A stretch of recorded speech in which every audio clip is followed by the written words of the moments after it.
Hey guys, welcome back. This is a story about what if Naruto went to the world of One Piece. Naruto's age has passed him by as his time is over. Now he attempts to seek out a place for himself in the new world, and it's bigger than he ever figured it to be. Will be epic in length. Before we start, thank you for all of the support, it really means a lot to me. Don't forget to subscribe to this channel and leave a like. You can suggest a Naruto fanfiction with a link in the comments if you want me to read it. And check the description for the creator of this great fanfic and support them for making this fanfic. So let's start. Chapter 42. Faded scars and lines. After delivering the information of Spandam's whereabouts to CP9, Naruto had another man-to-man sit-down with Rob Lucci at the CP9 hideout on Kwai Island. There was still ill intent between the two of them after last time the Foxhound crew had dropped by their island sanctuary, and after a show of good faith of pulling off the mission requested to them via CP9, it was as good an opportunity as any to clear things up. The term, sit-down, was completely out of place though, as there was no sitting done here. Aside from the two of them, the waterfront hideout was empty and the furniture was all moved out of the way in the front room, as if that would prevent it from being destroyed if things escalated to hostility. We heard rumor of your attack hours after it occurred, Lucci said, standing with his arms crossed as he leaned against the wall. His pigeon was flying around the room between the two of them, but neither of them were paying attention to that. It was impressive. I expected more problems considering that the rest of your crew doesn't seem up to something so sensitive.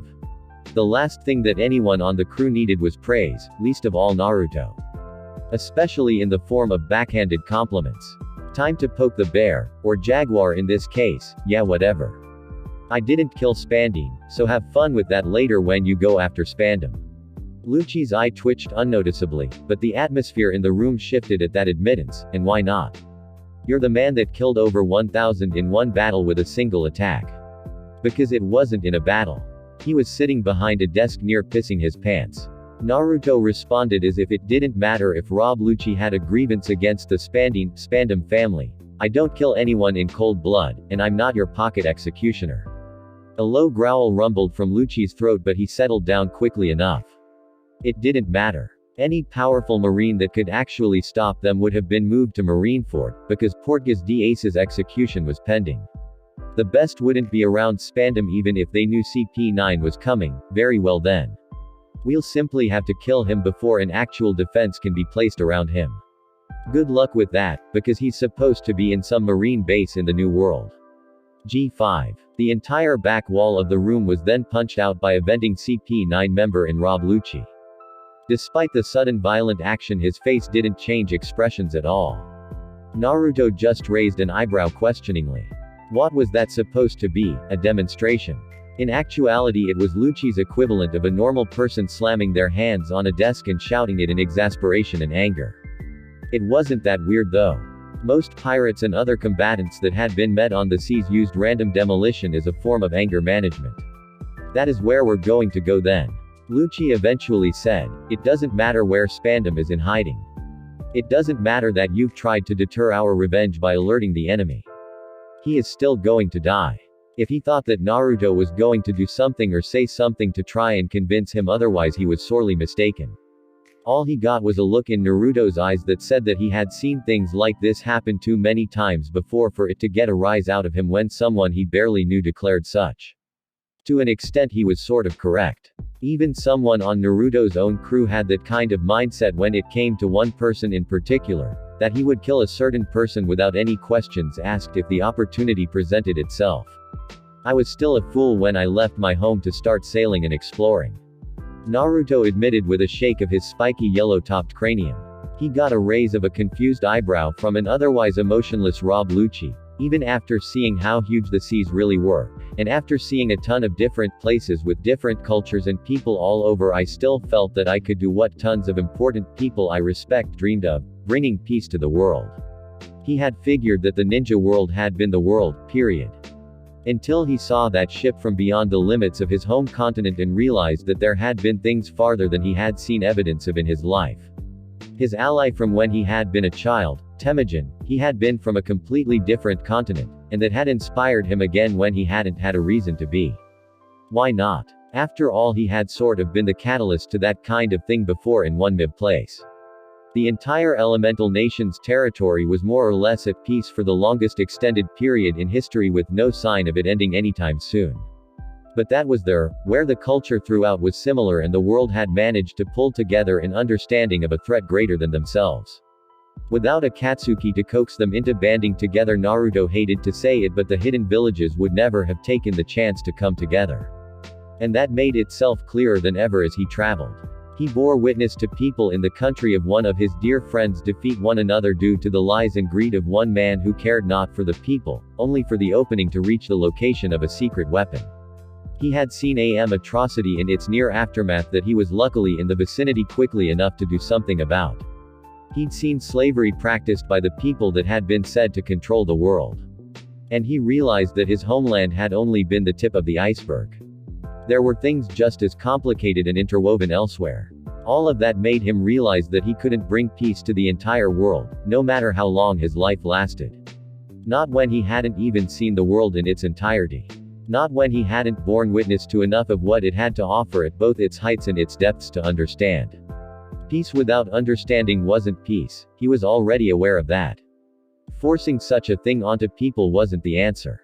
It wasn't peace, it was just fascism. It was why he didn't really agree entirely with the approach of Dragon and the Revolutionary Army, of instigating change in whoever didn't desire it. Peace, Lucci said, as if testing the waters of the idea before casting it away. The thought of peace all over did nothing for him. Honestly, how idealistic of you, but then again you seem to be the type.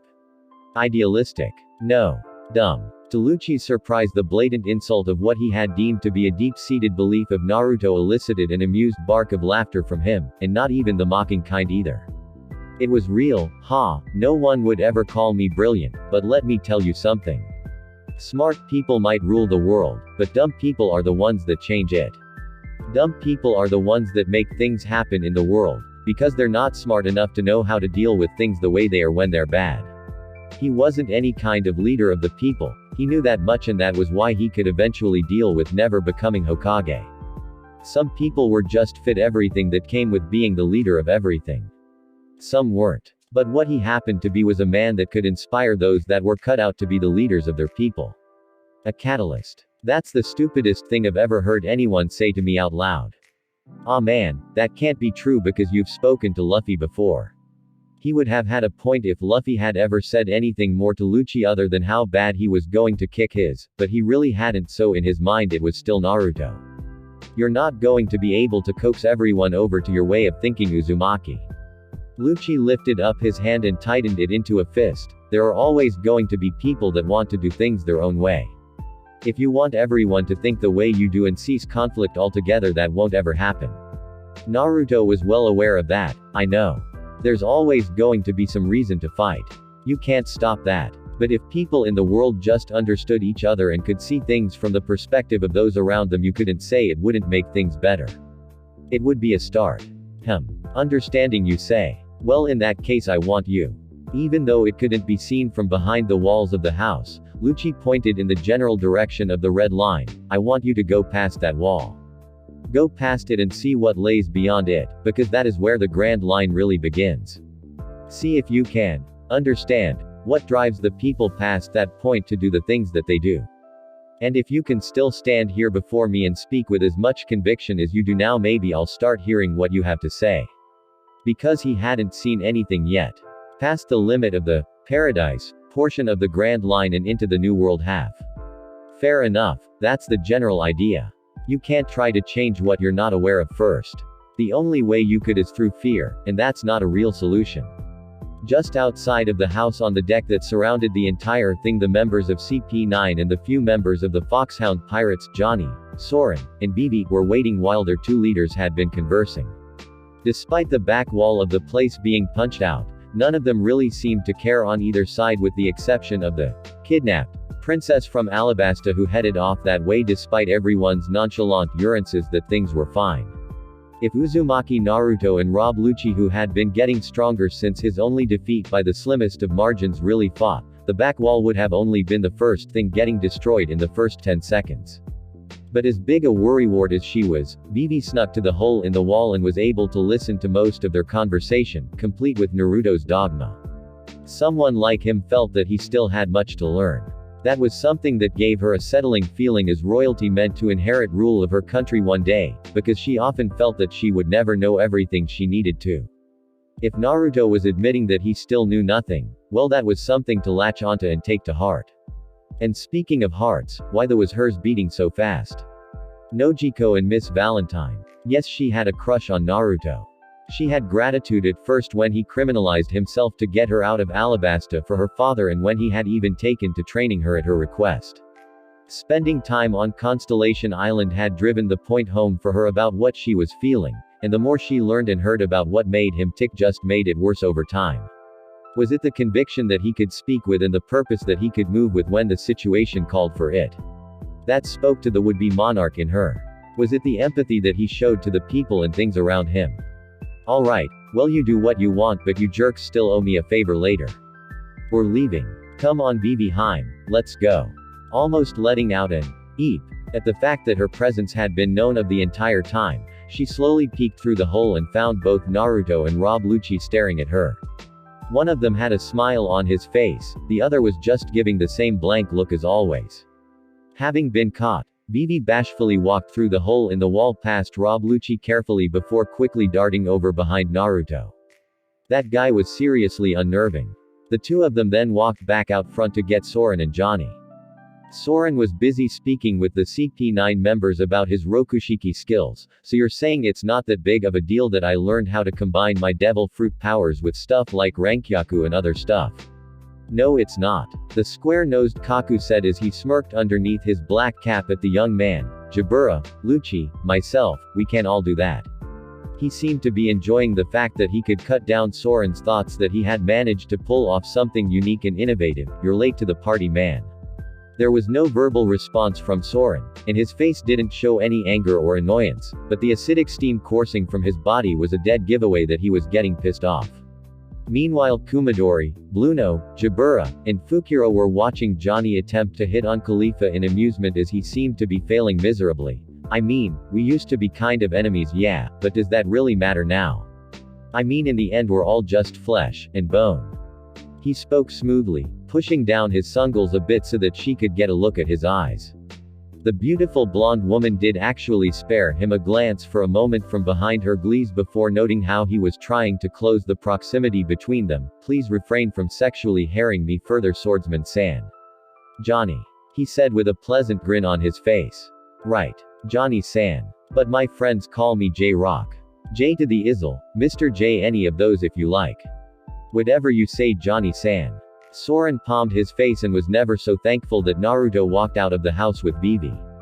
He didn't want to mouth off, and he actually wanted to give Johnny a swow to impress a woman, but goodness, someone needed to throw him a lifesaver because he was dying out there. Alright guys, let's go. Naruto said, with Vivi already holding onto him piggyback style in preparation for the Haration. The ship awaits. Both Soren and Johnny nodded and walked over to their captain, with the latter giving a goodbye wave to Khalifa.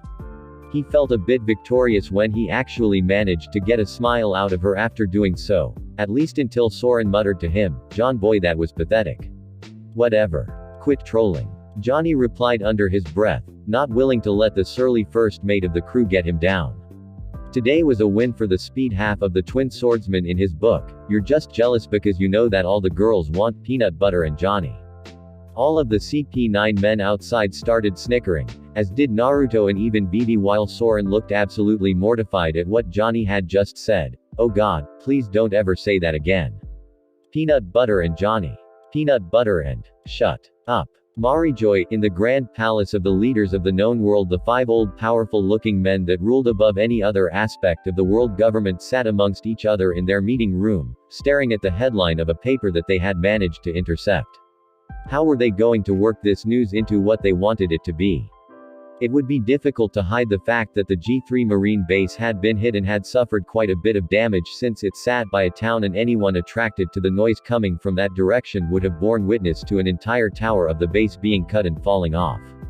This is becoming a very troublesome pattern.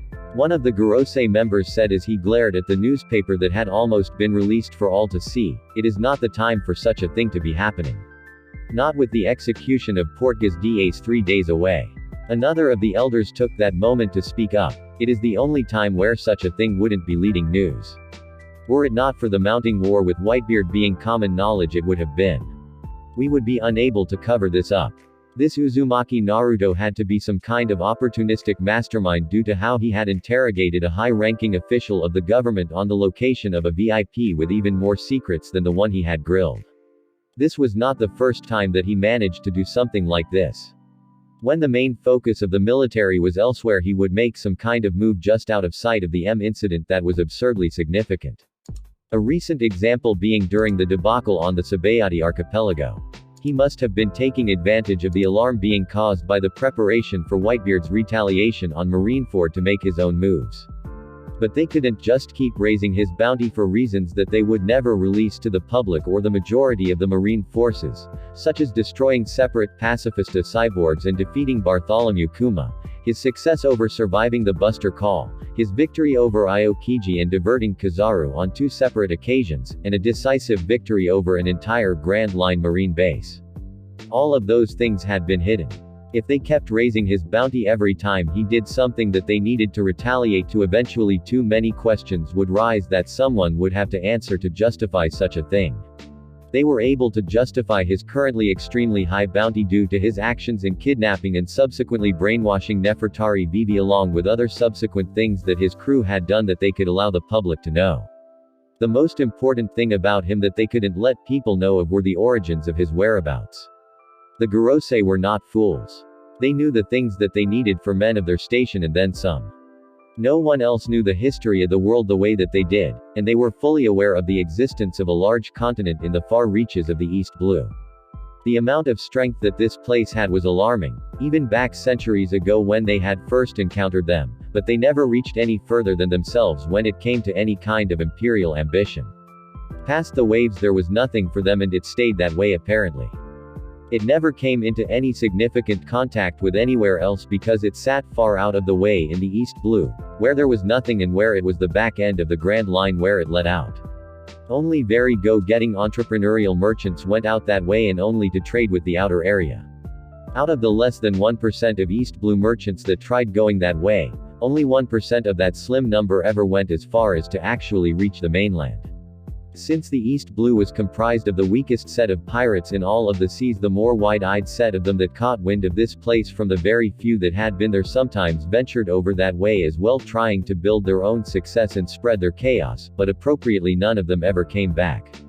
They had always been an underlying threat, but they had always been out of the way far enough that they could be ignored. But time had perhaps made them curious as to what else lay out in the world. And they had to determine if Naruto was a normal example of their strength or the extreme example. The point was, that if such a place became common knowledge in all the seas, especially to people like the Revolutionary Army, they would find even more incentive to undermine the world government due to the complete autonomy of it. Who knew what else had changed about them?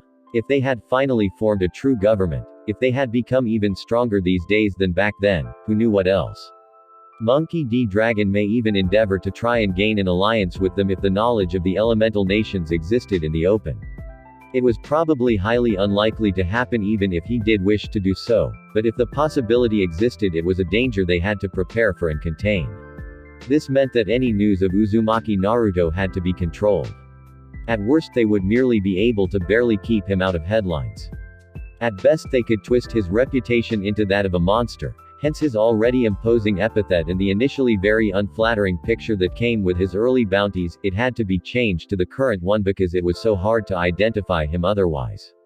Either way, either due to from his mere presence outside of the limits of control of the elemental nations, his mere existence amongst the most troublesome aspects of their society, or the fact that he constantly stood in the direct path of the Marines successfully, Uzumaki Naruto was a serious enemy to the world government. 2 days later, with Foxhound pirates One Finger Island, why Naruto had guided the natural disaster back out to their particular little haven in the calm belt none of them were really aware of, but it seemed to be rather important when they moored the ship safely in the hidden cove of the island. He seemed to be pretty excited about it too when everyone was requested to gather things that they felt they'd need for a little while at shore, also confusing because the ship was right there.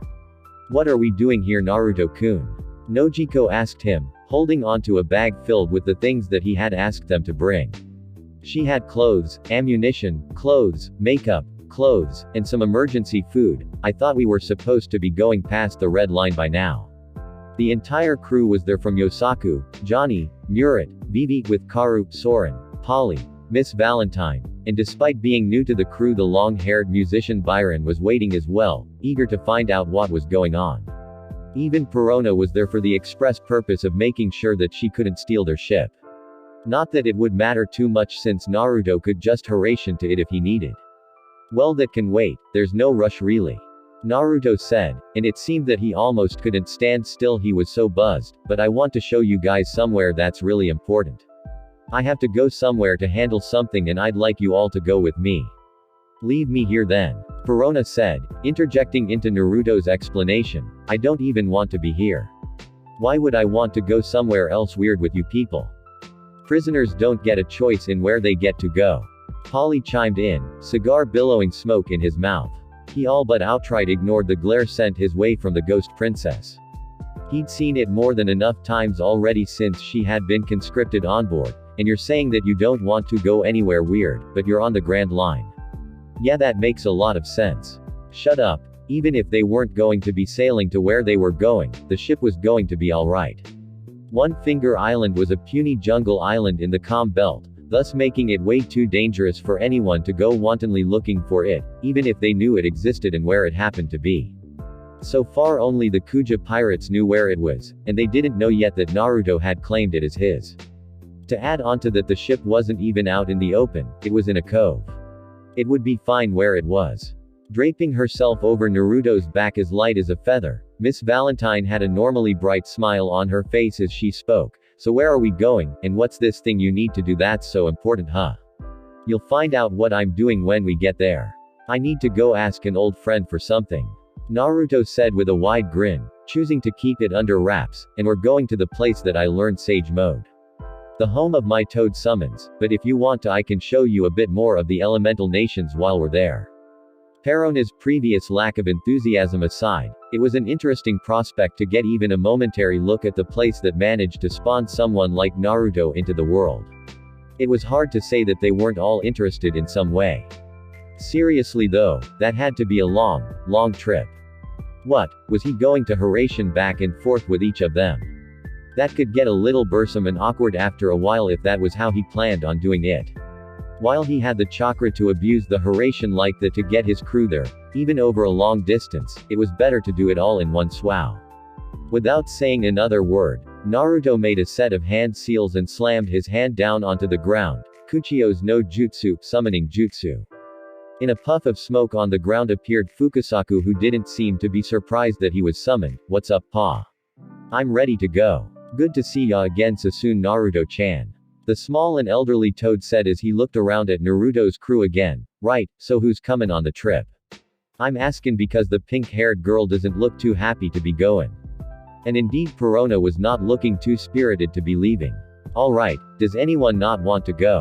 Naruto asked the entirety of his crew, getting no response from anyone other than Perona raising her hand frantically. Anyone that's not Perona, who's still a prisoner from when she tried to take over my ship after I saved her from wars.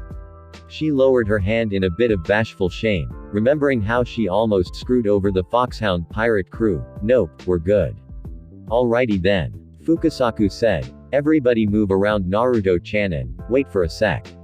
After watching Fukasaku dispel, everyone gathered around Naruto as instructed, including Perona begrudgingly, as she decided that even if she didn't, something else would still happen to force her to go. I hate you guys. We all hate each other on some level.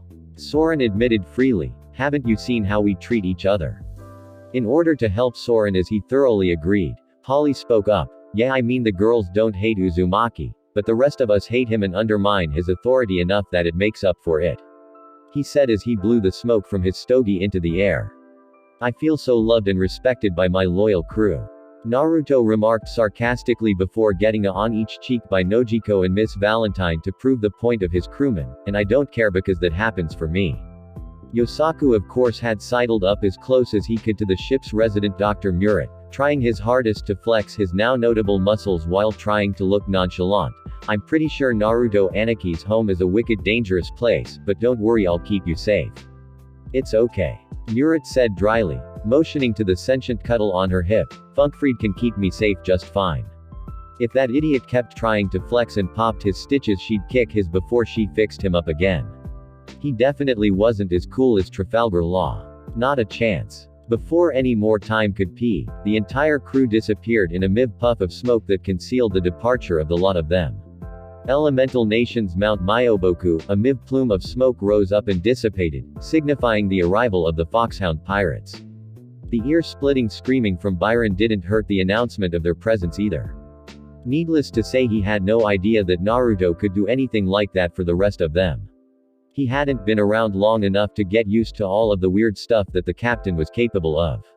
He eventually stopped when he noticed that everybody else was moving away from him and covering their ears. Trying to save some face for his rather high-pitched cries of fright, Byron cleared his throat, his face a mortified color of red. Ahem, I've never had to teleport anywhere before. He didn't even know such a thing was possible before a few days ago. Thinking she found a kindred soul in all of the weird that surrounded the crew, Perona put a hand on the young musician's shoulder. It's freaky, right? At least you chose to join. I'm just here until I can get back to Mariah-sama. It's still messed up though. You get used to it. Everyone chimed in at once to their newest crew member before they started taking in the environment that Naruto had transported them to. Aesthetically, none of them had ever seen anything like it. There wasn't 10 square feet of the place that wasn't covered in some form of lush greenery. From the cliff that they had been summoned to stand on, one could see out over quite a bit of the landscape, allowing them to get a good view of the lush forest that covered everything, the waterfalls and streams, and the waterways constructed by the toads to guide the flow of water for them. The entire place had a different feel to it, as if the mountain had an aura all of its own that was trying to creep itself into their presence and encamp them. Sort of like Naruto's form of defeat intent for those that had been around it before, but it was relaxing. It was safe to say that just being on Mount Myoboku made everyone feel stronger, with an increased vitality about them. This is amazing. The first one to speak was Vivi as she walked toward the edge of the cliff and held her arms out as if she could take in everything around her. Even though she had seen a lot of plant life, she was still a girl from the desert, and she had never seen anything like this. Naruto, you really live here. Karu quacked in agreement. She wasn't the only one caught up in it all though. Nojiko held up one of her pistols and could feel the amount of her chakra that was available for her to use inside of her body stimulated by just being on the mountain. Why would you ever want to leave a place like this? Fukasaku hopped onto her shoulder, almost startling her out of her reverie to get a better look at the seals inscribed on her gun. Definitely some of Naruto's work. He loved using chakra-draining seals for most of his personal stuff since he had an incredible amount himself. Naruto-chan leaves because me and Ma don't like seeing him all cooped up here. Honestly, we think he's better off with the lot of ya. I see ya take good care of him. It's more like he takes care of me, us. Nojiko said with a bright red blush on her cheeks. She was normally way more confident, but these were effectively Naruto's parent figures since they dwarfed his own sizable age and treated him as if they were. It was a bit embering being complimented. You really like us that much? Yeah, to him a lotta good being around. Fukasaku admitted with a nod, and I can see that y'all love him very much. If she had been read before, he said that they needed to invent a new shade of it to describe Nojiko's face at that point.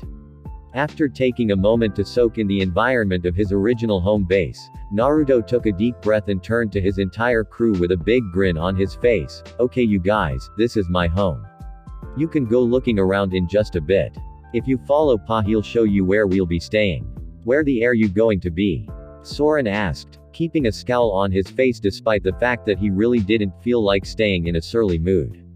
This mountain was seriously mellowing him out. You take us here just to dump us off somewhere already? Sure. Naruto could have told them that he was going off to try and drag the gigantic ultimate monster fox that used to reside in his belly off to come with him on another absurdly dangerous journey, but what was the fun in that? The surprise later would be so much better when he told them then. So he had to distract the surlier members of the crew somehow, and that was easy. Pa, show Soren and Polly where the toads drink and gamble. Both men turned their heads to Fukasaku so quickly Naruto was afraid that they had broken them for a second. It figured that those were the things that would interest them the most, that was what he had been banking on. Fukasaku hopped down from Nojiko's shoulder and made his way to the front of the group next to Vivi by the cliff, right. Follow me. I don't think ya can stick to surfaces with chakra, sweetie, so we'll have to take the long way around. He turned toward Naruto and gestured a bit further to the peak of the mountain. Naruto-chan on the other hand is going up to the peak. You'll probably see him later. Probably see him? Miss Valentine asked with a raised eyebrow. What the did that mean? Ya never know. Now come on. Shrugging to herself, Miss Valentine went to follow along with the old toad and the rest of the crew when Naruto grabbed her arm to stop her from leaving. Turning toward him with a beaming smile, she batted her eyelashes at him sweetly. Yes, Naruto. Are you afraid you'll miss me too much while you're gone and need me to come with you? Naruto seemed amused by this for a second before he remembered why he stopped her and took on a look of dread that she noticed. Please tell me that you're not against cooking while you're here as long as I can get the food for it, Valentine-chan. He needed her to say yes. Not really for his own good, but for the good of the crew in its entirety. If she was not willing to do this, they were all going to suffer until it was time to leave. If all else failed, he could try and bum some junk food off of Gamakichi and Gamatatsu, as they both still had a sweet tooth, but they weren't much for sharing. Not really. It's not a big deal to me. The sunny young woman admitted, getting a sigh of relief from Naruto that confused her. Why does it matter anyway? The toads have food, right? Oh, beautiful Valentine. She just didn't know. Yeah, they do, but you do know what toads eat, don't you? Yeah, of course I. Oh. Ew, gross. Yeah, exactly. Trust me, I know. Naruto, did you have to eat? I don't want to talk about it. At the top of the mountain, past the great toad sage's personal shrine, past the point where any plant life lay, there sat a grand stone temple hidden amongst the rocks, hidden behind the flow of water that came down from the top of the peaks. It was a difficult place for all but the smallest toads to get to, but they were the only ones that knew of its existence. Appropriate as they were the designated protectors of it. Naruto walked underneath one of the waterfalls and shook the water off of his body as he looked upon a place that he hadn't ventured to in a while. The temple was aptly constructed for what it was meant to house, and it better have been with all of the toad and clone labor that went into building it. It was rather intentionally understated though, with the exception of the design that sat on the front of it. A Rinnegan design with 9 tomo distributed evenly around the eye. How subtle. Naruto walked through the open doorway that signified that someone had disengaged the security and was already inside as he looked around within. On the floor there was a seal that he had placed there surrounding another symbol like the one outside where Shima stood waiting for him. Hi ma. Ya sure know how to keep someone waitin', Naruto-chan. Shima said as Naruto walked to the center of the seal and sat down in the middle of it. She then opened her mouth and let out a precise series of croaks that caused a stone door to descend over the entrance to the temple as a seal array spread over it and then disappeared, ready for the ritual. I'll watch our body, till ya come back. Why'd we come up with this jutsu again? Naruto asked rhetorically, entering sage mode and activating his Rinnegan as Shima rolled her eyes. Oh yeah, so the Biju could all go and do what they wanted without having to worry about being messed with or destroying stuff. He hated doing this jutsu, but it was probably the most complex thing he had ever done and it took 20 years of studying to come up with it. Fuinjutsu, Kusation 2A no Biju, sealing technique. 9 spirit projections of the tailed beasts. Lanterns all over the room with toad oil inside of them automatically lit up to illuminate the grand hall and reveal statue embodiments of the 9 Biju all around the room, connected by chains to one figure directly in front of Naruto. With a deep breath, Naruto stared straight ahead at the an imposing humanoid statue that sat directly in front of them, cross-legged with its hands out, unmoving. The Gedu Mizu, the demonic statue of the outer path. It served as the medium for the technique. With a crack of his neck, Naruto formed 3 hand seals as his eyes lit up in a bright red, Kurama. This was all he said to initiate the ritual. The seal array on the floor glowed red as Shima jumped outside of it. She didn't want to be involved in the proceedings in any way possible. The eyes on the statue of the Kyuubi lit up and a chakra silhouette surrounded the Gedu Mizu before a chain swiftly extended from it and hit Naruto right in the chest, linking them. His body went limp and lifeless on the floor and took on the same chakra outline as the Gedu Mizu. Shima just sighed as she watched Naruto's lifeless body on the floor. Only you, boy. She said in an exasperated tone of voice, why'd ya have to come up with a jutsu where you technically have to die to make it work? Elsewhere on Mount Myoboku, I think I'm in love, Soren said aloud as he stood stunned in front of the largest container of sake that he had ever seen in his entire life. It had to be at least 10 times his size in height and circumference. What is this wonderful, wonderful place called again? He asked as he gave the container a full-body hug. Mount Myoboku. Gamakichi said with an amused look on his face as the rest of the boss-level toads such as himself, Gamatatsu, Gamaken, and Gamabunta were sitting around playing Chohan with a regular-sized dealer in the middle of them all controlling the bowl that contained the dice. If you need any more than that, just give us a holler. He said it jokingly. Any human that could finish that in one sitting would either die of alcohol poisoning or something like that. Functioning alcoholic or not, that was irrelevant. The human body couldn't handle all of those harmful substances at one time. There was even more. Man, Soren figured that he probably hadn't survived that reverse summoning jutsu that got him to the mountain. He probably died and went to heaven instead. Wait, how do I drink it? He couldn't lift it up to drink because it was too big. He could have melted a hole into it, but that would have wasted far too much of it, and there was no tap either. Oh no, I'm in. He honestly could have cried. And he wasn't the only one. Indulging in his own vice, Polly was having a rather rough time of it himself. Apparently, whether gambling against humans or toads, he still ate it. How can I keep losing like this?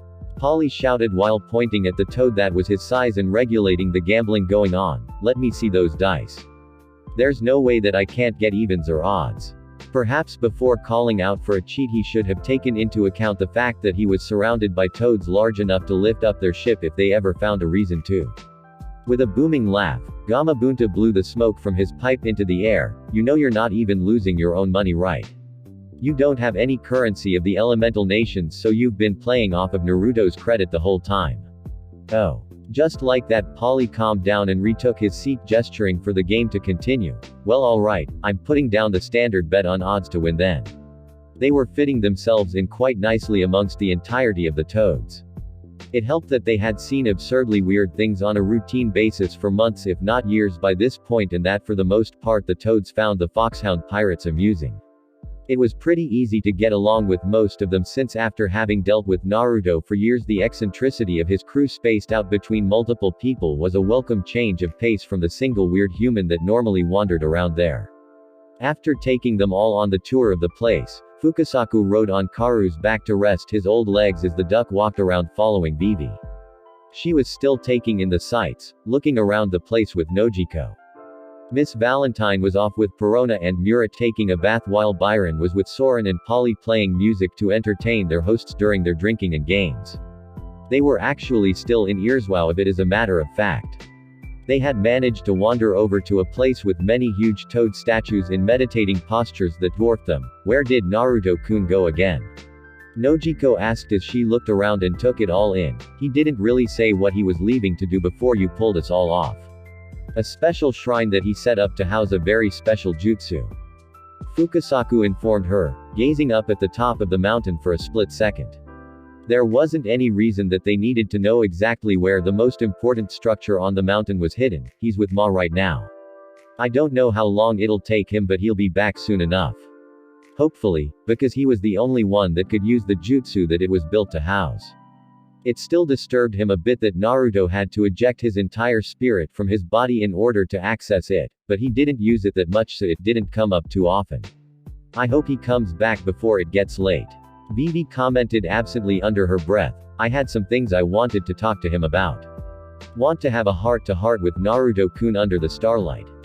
Nojiko replied jokingly as she had heard Vivi's remark. Clearly the princess was quite embered as she thought she had been quiet enough. I know what you mean though. This seems like it would be a pretty beautiful place at night, really romantic and all. Vivi let out a groan, wishing she could hide her face from view. Why does it always have to come back to this? I'm grateful to him for all he's done for me. Nojiko started listing things on her fingers. You spend a lot of time hanging around him even when you aren't doing anything that involves training. You spend a ton of nights in the crow's nest with Naruto-kun as company, and you're way more curious about what makes him tick than any of us are. With each thing she said, her face got a little bit more victorious. After all, isn't he supposed to be your knight? You know about that. Vivi said in a careful tone of voice that belied just what emotion she wished to convey outwardly at that moment. Even Fukasaku and Karu seemed to be trying their best to keep grins off of their faces. Since when could toads and ducks even make facial expressions like that? And why was everyone picking on her? It was probably because she was the youngest. Eventually Fukasaku did let out a chuckle when Vivi finally pouted and jumped onto the top of one of the toad statues by way of its legs and then arms. Hey, that was a familiar set of moves. Naruto-chan really did train her, at least a bit. Vivi was always a bit acrobatic. Nojiko said, looking up at her as the younger girl stuck her out at them and turned her back. He just made her focus on that and learn how to use it to fight a bit better. She can't use chakra or anything though. None of us can, we've all tried. That's why he fixed my guns to work the way that they do. I was really helpless until I had to learn to shoot. Turns out I had a knack for it. No chakra. Well, it wasn't that unbelievable. Even though everyone had it, it wasn't hard to believe that humans that lived elsewhere would learn how to increase their own abilities in other ways.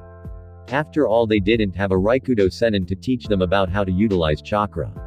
It made a ton of sense as well, because there was no way Naruto would let people that couldn't defend themselves travel with him. He'd heard from Gamabunta and Gamakichi just what Naruto had gotten into from time to time. Speaking of the people that Naruto traveled with, both Johnny and Yosaku ran past Nojiko, Karu, and Fukasaku yelling something about going for a swim while shedding their clothes before the elderly toad jumped out in front of them and smacked them down to the ground with his extremely speedy and powerful. Nojiko could then see why Naruto was afraid of getting beaten up by the elder toads. Good God, if Shima can do stuff like that too, I'd better not try anything suggestive with Naruto-kun while we're here, because she seems to get mad at that kind of thing. It would probably be best not to incur any sort of toadly wrath if at all possible. What the do ya think er doin' ya tadpoles? Fukasaku asked as Johnny and Yosaku were wondering what the had just hit them. There's nowhere to swim around here. Yosaku recovered first and pointed in the direction they had been running, where a fountain could be seen. There. The other girls are using the springs right now, and Miss Valentine threatened to squish us if we went in there before they were done. Yeah. Johnny said in support of his brother-in-arms. He had originally been trying to help Yosaku get a peek at Murat, but now they really did want to swim after being threatened with and later escaping extreme bodily harm. What's the big deal? That remark earned them both several rapid-fire slaps from Fukasaku's that dazed them heavily, allowing Karu to join the party and peck their heads. Don't be a bunch of hasty idiots. That's not water, that's the sacred oil fountain, and it's not fair swimming. He shouted at them loudly. A dismayed look came over Johnny and Yosaku's faces at that realization that they almost jumped into a big fountain of oil. All the water on the mountain, and ya pick the one thing that isn't water to try and jump into. From her place on top of the statue, Vivi watched Fukasaku tear the swordsman of the crew a new one before turning her gaze up towards the peak of the mountain where Naruto was supposed to be. It was fun being there and a nice reprieve from the constant turmoil that they found themselves in back on the Grand Line. But where's Naruto, and what's the real reason he wanted to come here for? Naruto felt his soul get ripped from his body and fly across the entirety of the elemental nations too fast to see, making everything a blur. He couldn't even see how much things had changed since the last time he had been in those areas. This was the aspect of the jutsu that he absolutely despised. It gave him motion sickness but since he was just his soul, he couldn't throw up or anything. His spectral body was being dragged to its destination by a chain connected to his chest for the structure of the jutsu. And to his surprise, it drew him to a sudden and abrupt stop right in the valley of the end of all places. As his trip came to an end and Naruto was allowed to walk on his own 2 feet again, he staggered about randomly until his sense of balance returned. Okami, when I get back into my body I'm gonna puke. Quote question mark. Well, look what the Shinigami dragged in. I wondered where you were when I felt your chakra signature disappear. A very strong and booming voice got Naruto to pay attention to what was exactly in front of him. Lying down inside of the rip in the ground that comprised the valley was a grand fox with 9 gargantuan tails swishing behind it, either signifying interest or excitement. The sheer size of the red-orange fox was incredible, making Naruto look like an ant in comparison. Looking at the chain attached to his chest, Naruto noticed that the other end of the chain was attached to one of the fox's tails. Awesome, Kurama. How long's it been? Kurama grinned, showing all of his sharp teeth to Naruto as the blonde walked closer to him. Well, the last time you came by to bother me was 5 years ago. You still staying out of the desert so that Shukaku doesn't try to kill you again? Shukaku. Naruto said as he got close enough to Kurama to have a decent conversation and sat down. It was like he was chatting it up with an old friend. We should have locked him back up in the Getumazu after the crap he pulled last time. Oh, but you're too kind. Kurama said sarcastically, chuckling a bit as his tails came down to rest around his body with a resounding crash. So what's new with you that you had to rip your soul back out to find me? I've been traveling the world. What else is new? You woke me up for that. I should eat you. No dumb, the real world. The world past the elemental nations. There's more out there, you know. You just can't swim it to see. I could, but I won't. What's your point, Naruto? Did you come all the way out here to tell me about your vacation? You didn't even bring me any pictures. Naruto let out a humorless laugh at the joke. Vacation. Right. That was not the word he'd used to describe what was going on out on the seas. Well, I guess I'll cut right to the chase since we can always talk later. I want you to come with me. The two went silent and Kurama just gave him a long, hard stare as if to ask him if he was serious. But Naruto didn't back down, not that the fox expected him to. Still, it was a pretty heavy request. Leave the comfortable and mostly tranquil elemental nations that finally couldn't bother him or any other Biju any longer due to Naruto's jutsu truly binding them to the Getumazu, making them unable to be sealed, or go back out and get into a load of trouble around the entire world. On the one hand, these days the elemental nations were an extremely boring place to be. Since humans left him alone, Kurama really didn't have anything to do. No excuse to commit large amounts of destruction, no people to scare off for trying to treat it like a tourist attraction when it would travel around and rest somewhere for a bit. Despite how annoying it would probably be to go out into the actual world with Naruto and deal with all of that crap, it would still probably be more fun than just lounging around and doing nothing. A fox could only justify lazing about for so long anyway. Most of the other Biju had found something to do with their time. Yuki was still the guardian of Kumo, and Isobu hung out in the waters between the mainland and Mizu no Kuni as just a few examples. On the other hand though, Naruto hadn't bothered him for anything huge since the aforementioned incident where Shukaku started effing his wig and creating sandstorms the size of half a country in the desert, and that was well over 10 years ago. So if Naruto wanted him to come along, it was probably going to be a pain in both of their collective s. Seriously, out in the world past the seas. That had to be extremely far. Going east past the islands of Mizu no Kuni wasn't advised as the ships that went too far that way never came back, and there didn't seem to be anywhere that way to begin with, so he had to have somehow gone south off the mainland way past Mizu no Kuni or circled around the entire continent and gone west, which was even crazier, but it was the only direction Tot made sense. What the had he discovered going west that was worth getting into a gigantic mess? Give me one good reason. Kurama said, getting a strange look from Naruto, who was about to open his mouth and answer until the mammoth kitsune cut him off again. Don't you bring up any dusty old war stories. I want a good, relevant, topical reason as to why I should put my tails on the line here. Tails on the line. Stingy old fox sure did have a certain flair for the dramatic, did he? With a grumble, Naruto crossed his arms over his chest and started to think about any reason why Kurama might want to get involved. He drew a blank because nothing going on past the shores of the elemental nations had a thing to do with catching his interest. Come on. You remember right before I finished the jutsu to protect the Biju when you caused that avalanche and that landslide in Tetsu no Kuni and the samurai got all pissy, rambling about how if I wasn't going to seal you for good they would. Remember when they got your tails and I needed to? Yes, I remember. Kurama interrupted before Naruto could finish his story, turning his gaze away from the insect-like human with an almost embered look in his eyes. Naruto and some of the bigger toads had to save his. What's your point? My point is that you owe me a solid brother. Naruto said, placing a friendly hand on Kurama's muzzle with a grin on his face, and I didn't bring it up for how many decades? Well, I'm calling it in. Come with me for a bit and I'll bring you right back. How long is a bit? Not even close to 100 years by a long swath, so you of all people should just consider it a walkabout. Naruto could see the glimmer of thought on Kurama's face and knew that he was not only thinking that he had to uphold his pride and return a favor, but that he was so extremely bored he'd take it just to see what kind of wild stuff there was past all of the endless water that managed to catch his former Jinchuriki's attention. All he needed now was a little more to drive the dagger home and secure himself some nine-tailed company. You remember that thing we worked out during the last few days before I finished the jutsu that bound you all safely to the Gedo Mizu? I figured out how to perfect it. It takes a path, not a clone. From the look in the red eyes of Kurama, Naruto could tell that he had managed to sell him on it. Really now? Kurama's tail started slowly swishing again behind his body. Naruto was really hoping he wouldn't hit something and screw up the landscape. You figured that you could use a path. And when did you come up with that idea? You hate using the paths. You won't use them at all. So I can't see you using them to experiment with something. No, Naruto corrected, I hate using the paths, but that doesn't mean I've never used them. It's just bursome to do it. He had to control them all himself, and they couldn't even go that far from his body or else he wouldn't be able to use them at all. If that were the case, he might as well stick to the 5 clones he could make while in Sage mode anyway. Also, those chakra receivers looked pretty brutal too. Either way, I figured it out to give you a real body.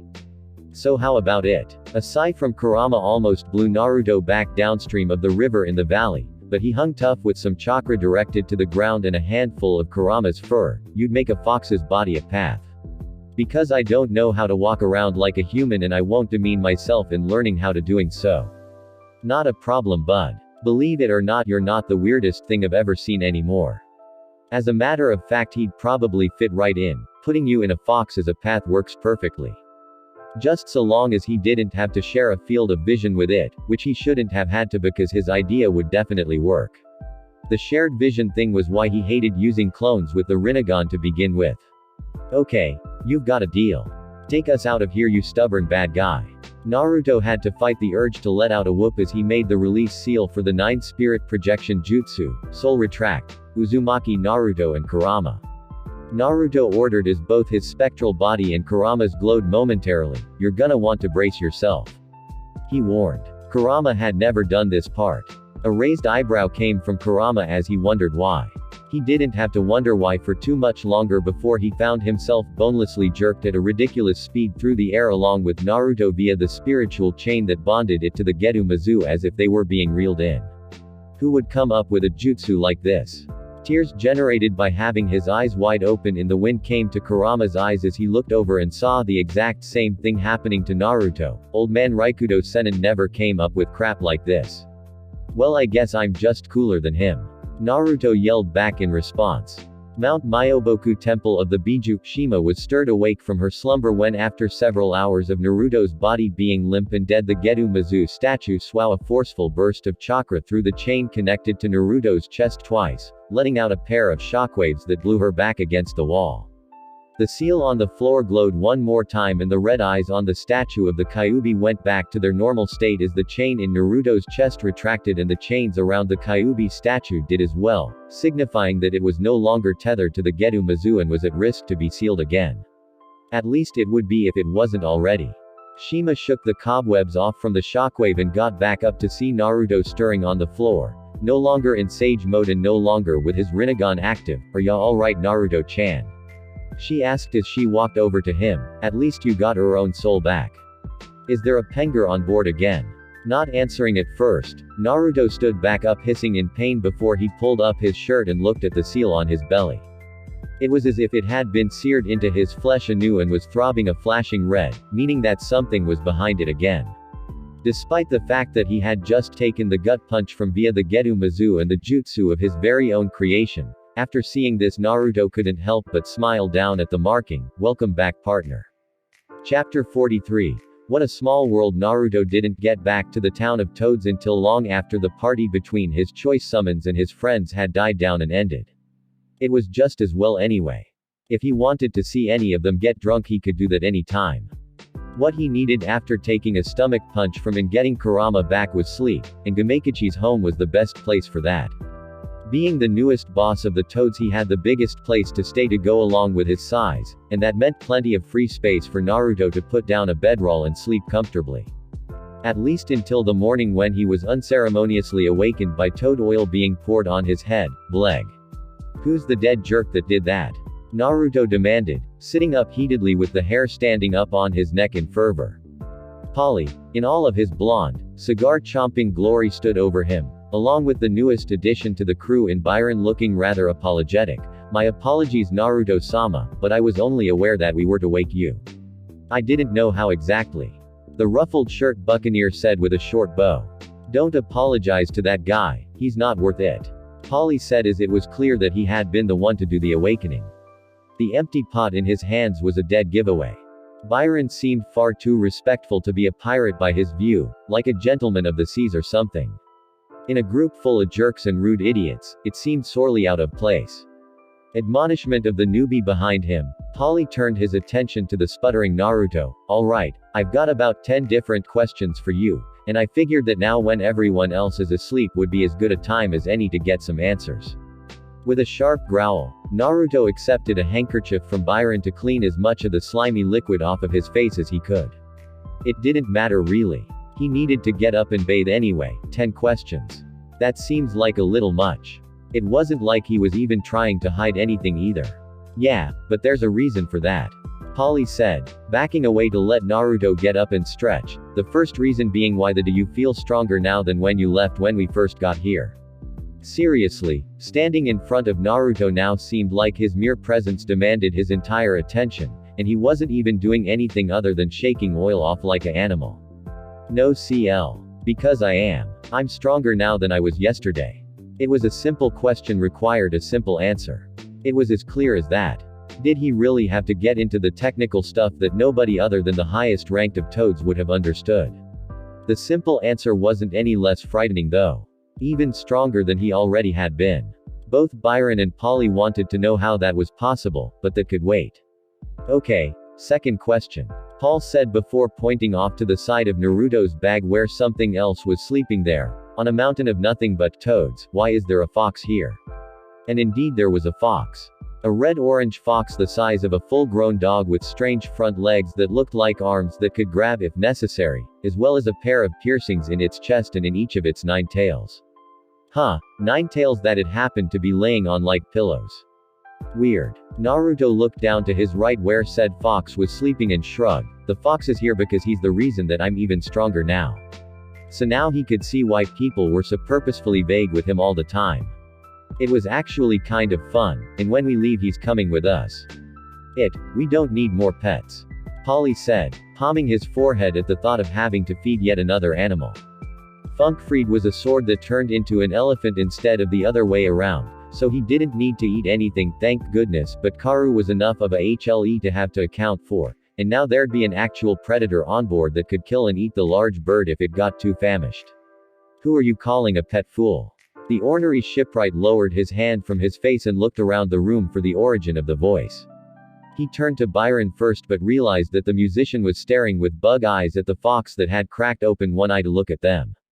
By now, Polly had seen enough weird stuff to the point that he already knew where this story was going. The Ing Fox talks, that's great. I do more than talk, I can hear you of that. Kurama said as he stood up off of the tails that he had been sleeping on. I forgot how loud humans could be. Loud enough to wake me up. He remarked with a yawn as he continued to eye Polly and Byron. These men are a part of your crew, I presume. Polly and Byron. Naruto introduced, pointing to each of the men. Guys, this is Kurama.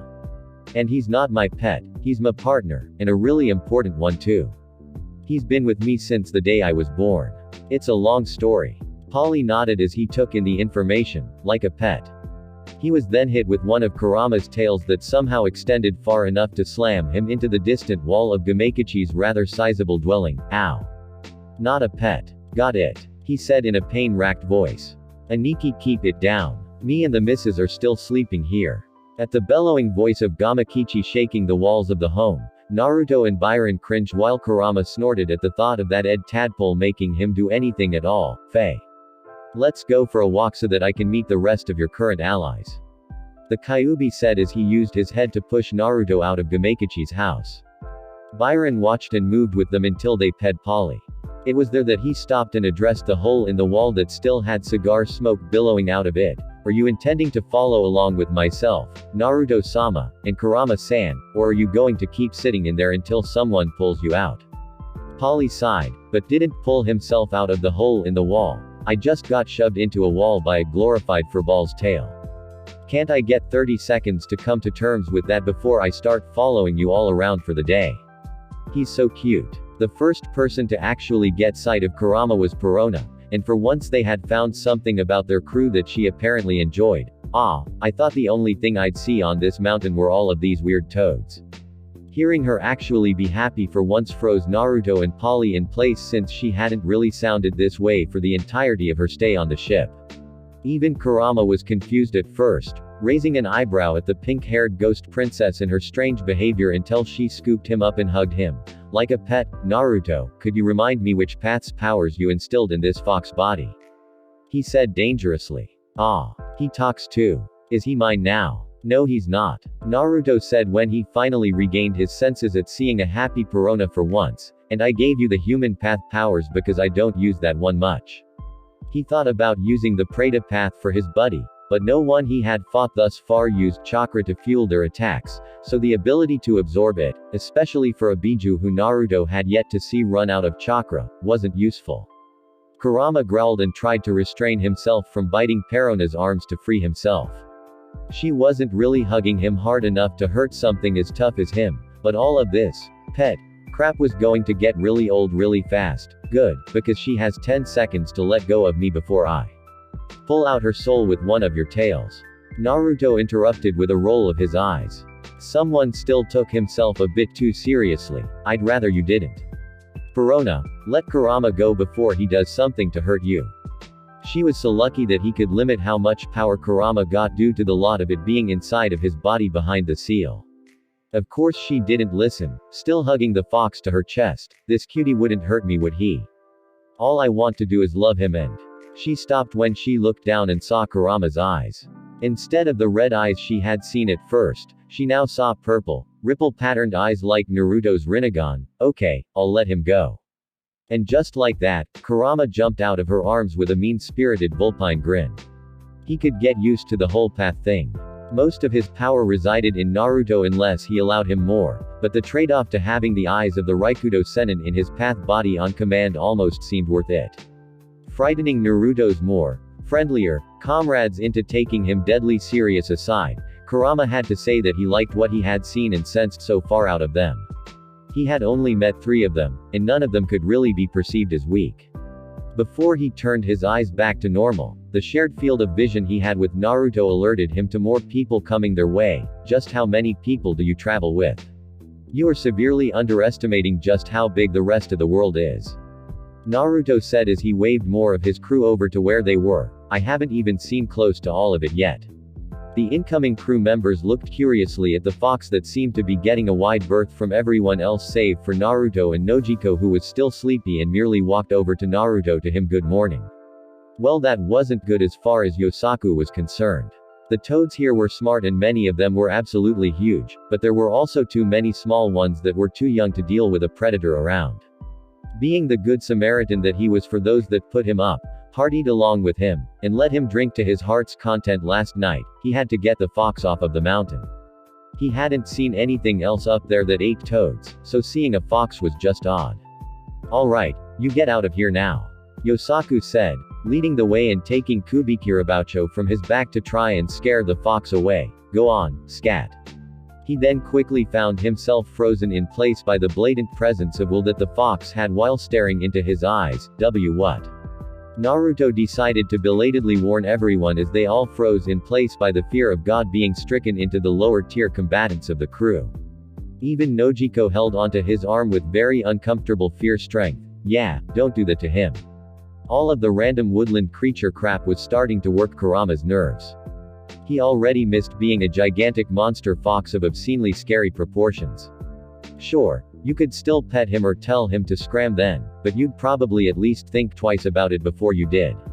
How does a fox have hockey? Soren asked as he too could feel the intense pressure flying off of the seemingly mundane creature, though he seemed to be the only one that could talk or do anything about it. Uzumaki, what is this?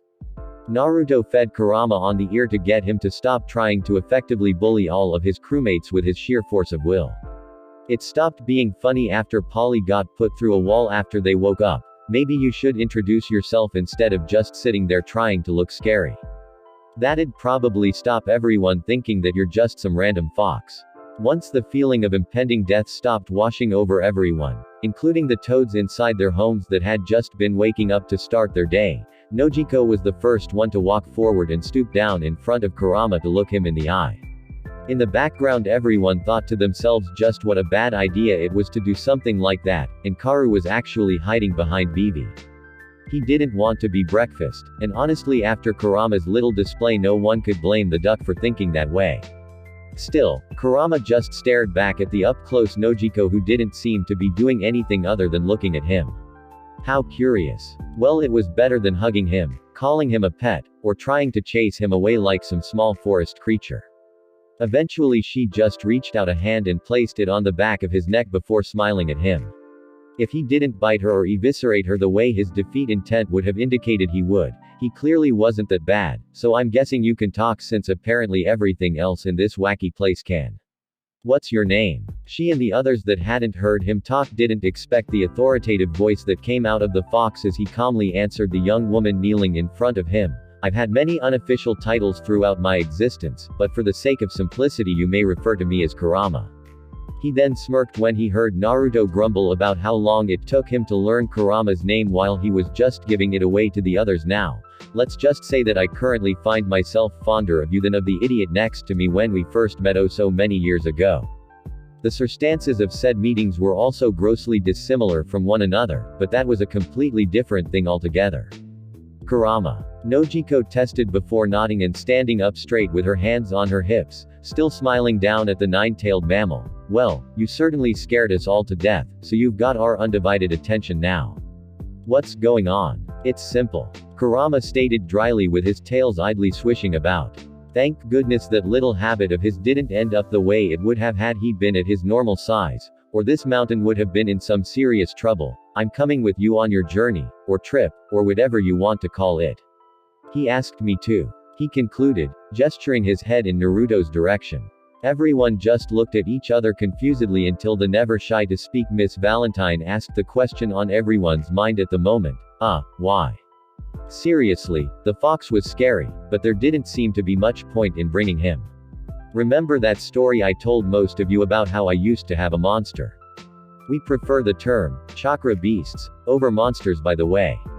Right. Naruto then amended his previous statement per Kurama's correction. The story I told you about how I used to have a chakra beast inside of me. He didn't really need to finish what he was saying when Kurama lifted one of his paws and waved cheekily at everyone else. Yeah, I put him back in for a while. That gave everyone a bit of pause, but honestly most of them had gotten used to being surprised by the things going on around them seeming improbable, those that had been there since the very start, thus they shrugged it off handily enough. One of them, Soren, just proceeded to give up on trying to understand it. He wasn't a scientist, nor did he have an innate need for the universe to make sense. If it was in front of him and he was aware of it, there was no need to go any further. No, he just fought, and the gist of what Naruto was saying was that he was stronger now because of the angry looing fox standing right in front of them. It was simple enough, and all he needed to know. End of story. Okay.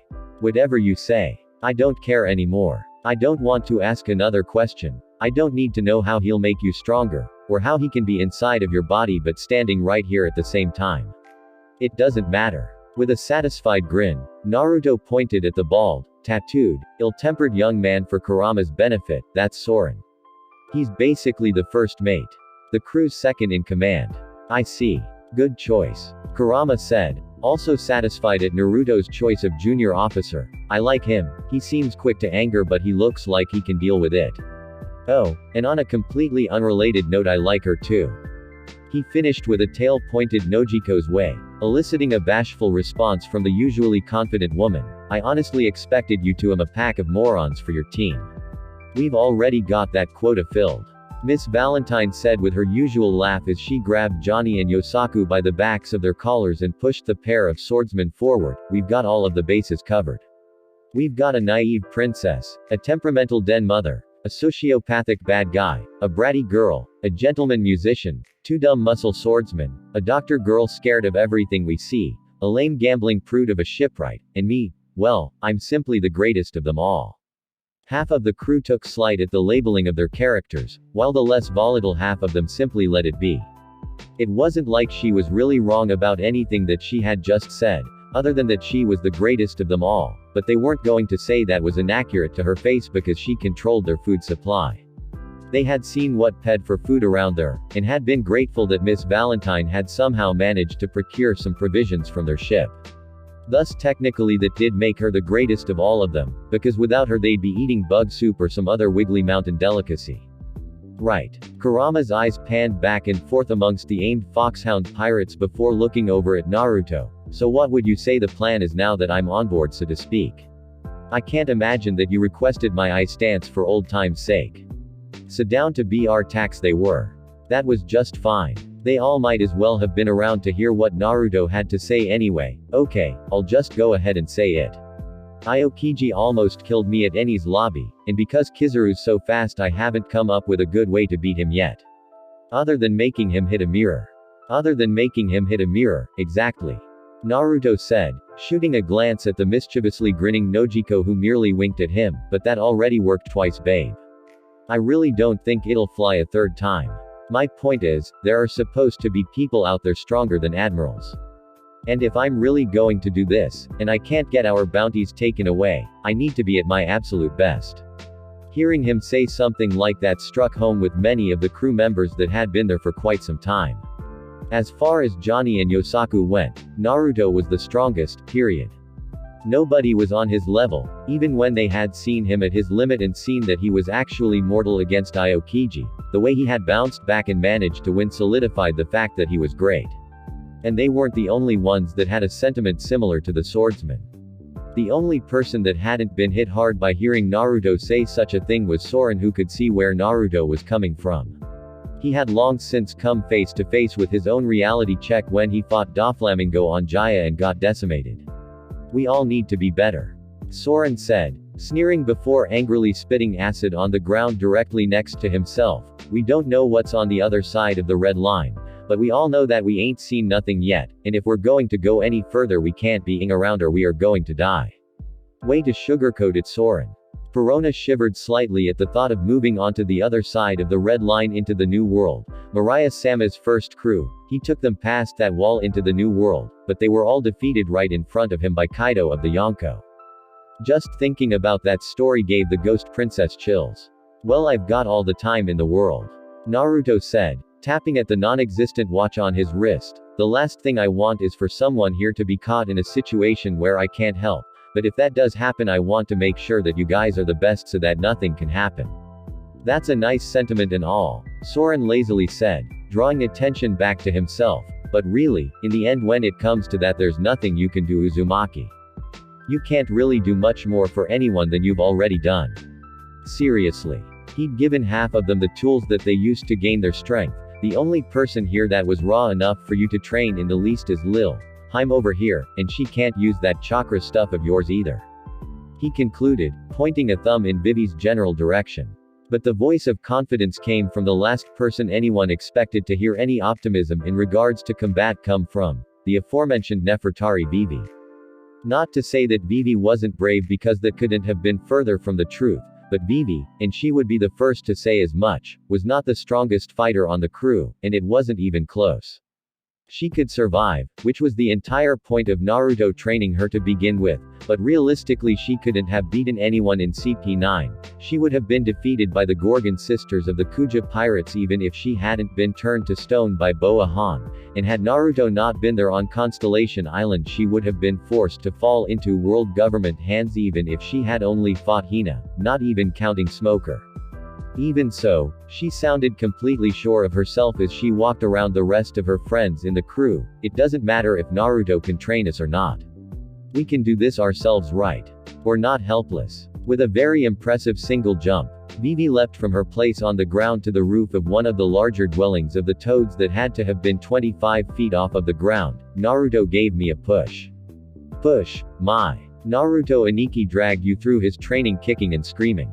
Yosaku deadpanned, not willing to let a decent speech get in the way of the facts, kicking and screaming. And that was not hyperbole at all. Glaring down at Yosaku to get the headgear-clad power swordsman to button his, Vivi continued, Naruto gave me a push, but I know that I can keep getting stronger on my own. And that means none of you can say that you can't. You're all so strong it's just unfair, and if the new world is so scarier you'll all just have to get even scarier than it. Kurama poked Naruto with one of his tails to get his Jinchuriki's attention before whispering to him, I kind of like her too. She's kind of weak compared to most everyone else here, but I like her anyway. She's got spunk. No one said anything at first until Polly started a slow clap that quickly died off due to its failure to catch on. You guys don't know how to respond to speeches. That was awesome. A godded princess just started publicly speaking in front of us and you all might as well be zombies for it. Naruto was smiling up at his unofficial student until he felt a tugging at the back of his mind.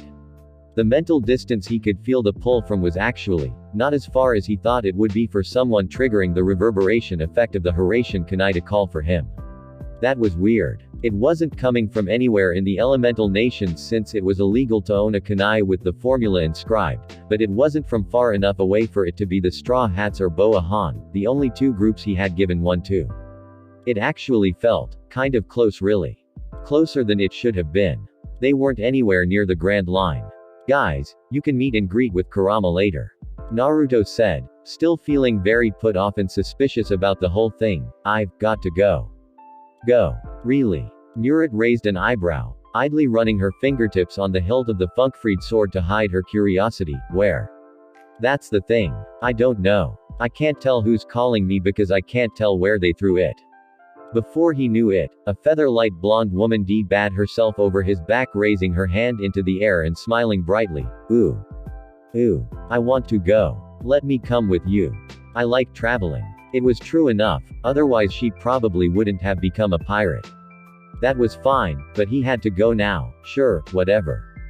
Kurama. Naruto asked, trying to scope out whether or not the fox wanted to see what was up. I assume that you're asking me that to be funny, because I doubt that this you're going to place falls within the range that we're allowed to travel away from each other before I get pulled from this body and back into you. They were tethered together by nature of Naruto's jutsu after all. It was just different than being stuck inside of him all the time for this go around. Hey, I'm the only one that's ever used this jutsu and I'm the one that figured that out to begin with, so cut me some slack. A slightly embered Naruto said it, being called out on missing an important point of his new bond. It was only the second time he'd ever used that sealing jutsu and the first time that he used it to retrieve a biju. Miss Valentine spurred Naruto's hips with her heels to snap him out of his argument with a talking fox. Less talky, more teleportee. Go, go, go. With a roll of his eyes, Naruto jumped the three of them away in a flash. As everyone else stared at the aftermath of Naruto, Kurama, and Miss Valentine's departure, Perona, the prisoner, of all people, spoke up to what was the most important thing that no one had thought of at the time. If Miss Valentine is away with your captain, who exactly is responsible for cooking for us? No, they were not about to eat insects. They had seen what had ped for food up there, and there wasn't anything that seemed edible to humans anywhere on the mountain. Moments earlier, Tequila Wolf Celestial Bridge. In what seemed to be a rather hastily set up side building, several soldiers in red uniforms and hats were rummaging through a large amount of items of all sorts that had been thrown inside haphazardly. I can't believe some of the stuff some of these workers have on them when they show up here. One of the men said as he found a sizable wad of belly that he quickly pocketed for himself. They'll get these people from anywhere, won't they? Criminals, people that aren't with the world government, who cares about them? They can work 'em to death for all I care. That elicited a round of laughs from the others in the room until the clang of metal hit the ground and someone picked up a weird-looking three-pronged knife with a wooden handle and a weird engraving on it. Hey, what kind of stupid-looking weapon is this? Nobody could defend themselves with this thing. Here, check it out. He threw the weapon blade first into the floor away and let another person pick it up. It's sharp though. Another uniformed man said as he touched the edge and drew blood, really sharp. Whoever had this had to know what they were doing with it. Maybe one of the criminals happened to be a pirate. With a careless shrug he wound up and hurled it at the wall, smirking as it stabbed deeply into it. Nice. They all went about their business for a few moments longer until 3 more presences entered the room near the strange throwing knife from before. Nobody just appeared out of thin air like that, and all of the soldiers recoiled in fear and scrambled to the other end of the building entirely. Where the is this? Miss Valentine asked aloud, not liking the dingy atmosphere after leaving the beautiful mountain she had just come from. It was really defeat her mood. I don't see anyone that would have called you anywhere. For sure. Naruto said as he pried his kunai out of the wall and turned back to the scared stiff soldiers. What's up? Where are we? What's that? Who are you? One of the soldiers asked fearfully only to whimper when Kurama climbed onto a pile of swag, grinning cruelly with his tails whipping around him. The devil. Kurama said in his rich, deep, and imposing voice as his red-eyed gaze did its best to burn into their souls, proverbially of course because he couldn't do that, in that body anyway. Devil fruit users technically. Miss Valentine amended helpfully, at least I am. They're not. One of the men pointed at Kurama and Miss Valentine hatefully with a shaky finger. The devil is not welcome here. Yeah, great. Naruto deadpanned. This was getting old. One of you tell me where the here is exactly. He's not going to eat you it. He didn't know if Kurama would eat them or not. He was just guessing really. How long had it been since he devoured human beings exactly? Was he even still into that? Getting yelled at by Naruto as opposed to being spiritually bullied by a talking fox snapped one of the guards back to reality as he jumped up and glared at the intruders. Hey! Why are unprocessed prisoners here? And they're unshackled. This was a prison. That didn't matter right then as the entire group got up and pulled out cutlass and whips, planning on using them against Naruto, Miss Valentine, and Kurama. You're in the wrong place. Get to work at the end of the bridge with the others. This was a prison on a bridge. That didn't even sound right. Confusion didn't even begin to define what was going on with the yellow-headed pair. They did understand the fact that weapons were being brandished against them though. It didn't take much for that to translate to them. Kurama, you want to handle this? Naruto asked, turning to the fox that was now lying down on the piles of random stuff and clothes. He merely yawned and shut his eyes. No, I'm fine here. Take your time. Yo, lazy fox. Naruto said, marching over to Kurama before grabbing him by the scruff of his neck. Get your fat tails into shape. When was the last time you did anything that qualified as exercise? Just kick some butt and we can find out where we are. I don't feel like it. I just woke up, and we haven't eaten breakfast yet. I thought you said that this human female could cook. Who cares? Get your together, it's time to do this. Miss Valentine rolled her eyes at the argument going on between her beloved captain and his pet. And turned her attention to the series of men still threatening to arrest or kill them all, right then. Still smiling brightly, she tapped her closed umbrella into her palm. If you think it'll take all of you boys to handle little old me, by all means come and get me. Her hat shaded a slight sadistic glint in her eyes as she said this. With her invitation to attack her in unison, all of the men launched at her with intent to harm, but just as suddenly realized that they were attacking absolutely nothing. At one point they saw her and at another they didn't. 6 solid thuds slammed 6 of the men into the ground, knocked unconscious from single swouts via a shockingly sturdy umbrella. The last of the 7 men turned around fearfully and lifted his arm to attempt to whip Miss Valentine when she merely touched the arm with her fingertip. Kilo Henkin kilogram conversion. She chirped brightly as the man's arm suddenly took on the weight of a lead anchor, dropping him to the ground. Completely unable to budge the entire limb, nor lift his body up due to the unmovable weight of his arm alone, the man cried out in pain and fear, "What are you?" Twirling her umbrella playfully in one hand she started listing things in the other: pirate, chef, lover, melee specialist, and possibly the sexiest woman you've ever laid your pathetic eyes on in person. I'm probably missing a lot more of them, but the one that really matters right now is your newest deity. Now be a sweetie and tell us where we are. You'll find out when you're enslaved with the rest building our bridge. Ah, so there are slaves here. That's a good start. Miss Valentine said in mock encouragement, but we're not opening that door without some background info. Who knows what we'll walk into? So I'll ask you again, Where are we? The man tried to stand, managing to get up on his belly and knees with his arms stuck flat to the floor by whatever this witch had done to him, but she then immobilized the rest of his body with another touch to his torso, sending it crashing flat to the ground with a dense thud. Gah. You think paralyzing me is going to make me talk?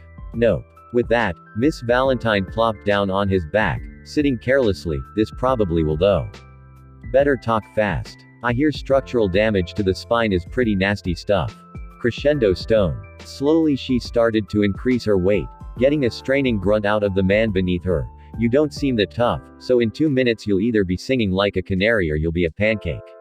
Naruto just sat off to the side with Kurama and watched Miss Valentine more or less torture some poor random schlub. Yeah, Miss Valentine has the power to change her weight or the weight of anything she touches. Naruto explained as he watched the woman work. The lightest she can make anything is 1 kilogram, the heaviest is 10,000 kilograms. Kurama had to admit that watching her torment another human being in such a trivial manner was kind of interesting, and a lot of your so-called crew members have their own odd assortment of abilities. And no chakra usage either. Amazing. Naruto nodded, though not in an attentive manner as Miss Valentine was smiling suggestively at him and winking. Is it weird that I'm kind of turned on right now watching her do this? Yes. Yes it is. Kurama answered without even looking in his direction. Still linked telepathically, Kurama could still listen into him whenever he felt like hearing what Naruto was thinking. Naruto just blankly looked his way before actually responding aloud. That was rhetorical. No it wasn't. Shut up. It took almost 2 minutes like Miss Valentine had estimated at first, but indeed the soldier underneath her started gasping as if his lungs were being squashed. Okay. Okay, I'll talk. The place you're in is called the Celestial Bridge. After hearing that he'd talk, Miss Valentine had lowered her weight enough for him to speak, but still kept the fear of being crushed inside of him. Good boy. Now what island on the Grand Line is that on? It's not. It's a bridge that leads out from Tequila Wolf, in the East Blue. Please just stop. Having a crying grown man beneath her notwithstanding, Miss Valentine turned and looked at Naruto, letting out a bit of a startled laugh at what she had heard. Why is one of your kunai stuck in the East Blue? He couldn't tell her. He hadn't even used any when he started to take his journey out from the elemental nations, and he definitely never heard of any place called Tequila Wolf on his way out. Now with his curiosity piqued, Naruto got up and walked out to the door before opening it and being greeted by cold, snowy winter winds. Standing at the open door, Naruto looked around at where they were, past the other hastily constructed looking buildings that populated the area as they were at the edge of some kind of elevated, constructed platform. That platform had to be the bridge, and walking to the very end, Naruto stared over and looked down at the ocean, then turned his head to stare down both ends. He could see the end of one side a mile or two away, but the other simply stretched on and on past his ability to see in a single direction. Miss Valentine had walked out along with Kurama and did the same thing that Naruto had done before, shaking her head. She had knocked out the man inside since it seemed that there wouldn't be any more questioning. What on earth is this thing supposed to be for? We're in the middle of the sea and there's not an island around anywhere. What is this thing being built to? Let's find out, Naruto said before suddenly taking a seat on the ground, freaking out Miss Valentine a bit as she was concerned due to the fact that there were more than likely armed guards all over the place. If they were anything like the 7 in the shack, she could probably decimate them all on her own, but that wasn't the point. This is going to take a minute. Naruto closed his eyes and entered sage mode before holding his hands out and returning to being as still as a statue. In front of his hands, a blue grid and a smattering of blue dots of his own chakra sprang up. Quite a few were clustered relatively close together, but 3 were much farther away than the rest of them. It was beautiful, but also kind of baffling as Miss Valentine moved closer to take a look. What is this? Kurama moved next to her to try and help her out if he was able. Ah, I see. The users of Hiraishin can use places that they inscribe the formula for the technique as marker points to teleport to. You know that much, but another thing that a sensitive user can do is pinpoint the proximity of the separate markers. Naruto has merely turned that into a visual instead of just something mental. Huh. Well, that was neat. And Kurama was smart because he explained it easily enough for her to deduce the rest. She wasn't a dummy either. The blonde hair meant nothing on her intelligence, she just liked to act a bit ditzy for fun, so this light thingy, or chakra grid thingy is basically like a map. The dots are his markers, and the middle of the space between Naruto's hands represents where we are since we're on that one particular dot. She observed them closely with a cute tilt of her head. If we're in the East Blue, this one dot where we are is way closer to that M of dots than the other four. The bigger M of dots would have to be the elemental nations obviously. The smaller M of dots would have to be where the ship was waiting at One Finger Island, and the remaining dots would have had to have been the Hiraishin kunai that Naruto had left in places around the seas. 3 were far enough away to be on the Grand Line, but that was where the problem sat. There should have been 4 out that far. One for One Finger Island, their unofficial base. Another for CP9 whom had been given one so Naruto could keep an eye on them. A third for Boa-han and the Kuja pirates whom Naruto had extended the olive branch of sorts to. And the last one of course went to the Straw Hat pirates for obvious reasons. One of those 4 he had left out to mark people in places had been woefully misplaced, and none of it made sense. There was no feasible way that anything had made it that far out. And since when was anything in the East Blue this close to the elemental nations? This whole celestial bridge thing was befuddling. The chakra map vanished in a snap as Naruto stood back up now that its use had been spent.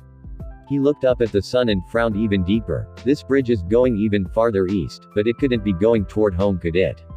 Impossible. The thought was ridiculous. The elemental nations weren't that well known for anyone to fund a bridge to be built. According to traders he had sailed with, intrepid East Blue merchants had only been trying to trade out that far within the span of his lifetime. People had only been trying in the smallest of numbers to sail that way since he was a kid at the earliest. Even in 100 or so years, even more, no one could ever build a bridge even from the closest smaller island in the East Blue to the big continent of the elemental nations. It was impossible. It was at least 10 times the distance between the mainland of the elemental nations and the island nation of Mizu no Kuni. Even sailing that far across the open ocean was something that only the bravest and well-stocked would attempt. Building a bridge out that way was unfeasible. He had to have been mistaken. Come on, Naruto said, motioning for Miss Valentine and Kurama to follow him. We need to find who had my kunai here. This place had slaves, and slaves wouldn't be allowed to keep weapons or any actual possessions really, hence why all of that stuff was in that shack. So who was a prisoner there that had his weaponry on them when they had arrived there? Time to reach out and sense somebody. Breathing calmly as he sensed around, Naruto had to immediately steady himself for the amount of misery he could feel permeating the air. It was even worse than the human auction house at the Sabayati archipelago. Even so, he was able to feel only one familiar presence anywhere near them, and that was who he was banking on as to who had been in possession of the kunai. Kurama. Naruto asked his furred ally, you want to give me a bit of a distraction so I can find somebody? It wasn't that he needed it, but it would just be a lot easier if he wasn't the person that people were trying to pay attention to. I can do whatever I want, right? A reasonable enough request since he was basically asking him to run amok and raise. Yeah, the guys in red are fair game, but leave the prisoners alone. Other than that, go nuts. With a hand seal from Naruto, Kurama's body began to glow and grow to 10 times his previous size due to an influx of his chakra from Naruto's seal. Yes, Miss Valentine believed now without a shadow of a doubt that Kurama could be incredibly scary as he now stood 50 feet tall and started to whip his tails around him, destroying any shacks or tents that were within reach. Naruto had to grab her hand and pull her along to leave, or she probably would have stood and gawked the entire time. Okay, I've got this. Go do whatever you want, he said before turning toward the already constructed side of the bridge where he saw a tower probably built as a waypoint of sorts, and that was where Naruto was going, flying there with Miss Valentine. That looks important. Like a watchtower or something to observe the aforementioned prisoners working at the end of the bridge. They were more than likely going to be sorely missing that in a few minutes. Well, he didn't have access to his full power, but what he had already was going to be more than enough to make a ably big bang. It had been so long since he had been provided an opportunity to blow something up that actually meant something that Kurama was almost giddy.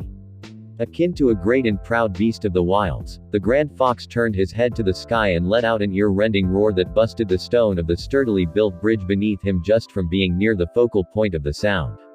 There. that would send clowns running either toward him or away from him. Either or, it didn't matter. He was going to have his fun today. From as high in the air as Miss Valentine had floated, with Naruto holding onto her, Naruto had to admit that all of Kurama's waving tails when he stood in the middle of a destroyed place was a pretty impressive sight. He could actually feel Miss Valentine shaking as she looked down at it. Hey, don't worry about it. Kurama wouldn't hurt any of you guys on purpose. I think he likes most of you. It was kind of hard to take that at face value when she was watching him shoot fire from his mouth and create mini twisters with swipes of his tails.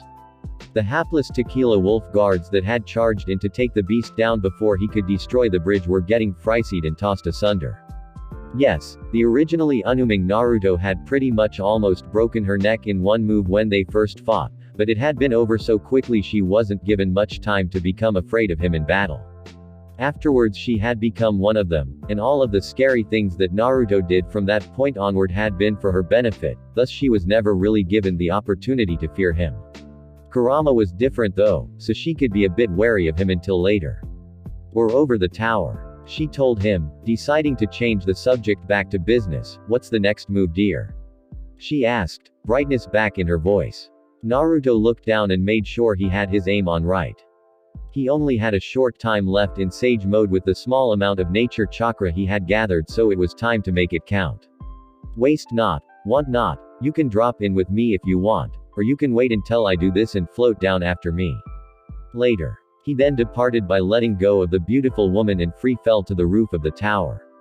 It was quite the drop, but in Sage mode he was durable enough to easily survive a fall from that height no problem. As he fell, Naruto took a single deep breath and focused his chakra into his body, percolating wildly. Senpo.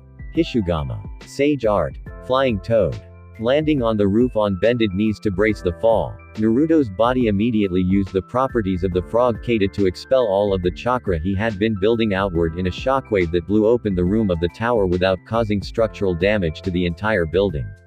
Using a Rasengan-based jutsu would have probably blown half of the tower away, so he fell back to taijutsu. Not as flashy, but who cared? It didn't bring the tower crashing down either. Nobody needed that, yet anyway. To anyone looking at the move from above, such as Miss Valentine from her point of view, it looked very impressive. One lone man falling 50 feet from the air before stomping into a roof hard enough to shatter it, and safely at that, as all of the chunks were blasted outward instead of downward. That was her beloved captain, man of action extraordinaire. To anyone within though, it was markedly less inspiring, as all they would have seen from above after a horrible rumbling was the sight of a young man falling down and landing on his face on the cold stone of the prison floor. After doing just that, Naruto jumped up immediately and looked around rapidly for anyone that might have seen him hit the ground. Muttering to himself angrily for more than one reason as he dusted himself off, Naruto then started to look around in the rather dingy light of the prison area for his person of interest. What is she even doing out here? It was just completely weird. Once again, this made no sense. Walking past all of the cells, Naruto kept a low growl in his throat at the despondent and broken people he saw within them. These were slaves that hadn't gotten the chance to be freed before facing their misfortune. So a fate like this or possibly worse could have awaited Byron had Naruto not stopped those nobles from taking him that day. Gonna break them out, just as soon as I figure out what to do with them. What was he going to do, even if he did manage to corral hundreds if not thousands of slaves in a field to be teleported with an adjusted version of his jutsu? He didn't even know if he could jump that many people at once. Even if he could, where would he take them? He now had 3 other kunai out there. One wherever the Kuja pirates were. One with CP9. The last one planted at the summit of One Finger Island. None of those places were really anywhere he'd consider prime location for relocating enslaved peoples for various reasons per destination. Oh, what, was he going to take them all back to the elemental nations? A decent idea in theory, and it was definitely his first idea, but there were holes riddling that plan as well.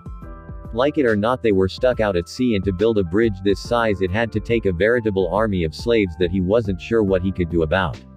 Speaking of which, it would have to take an army, a smaller army of course, of guards to watch over them and ensure that they were working and wouldn't try to muster an escape or revolt.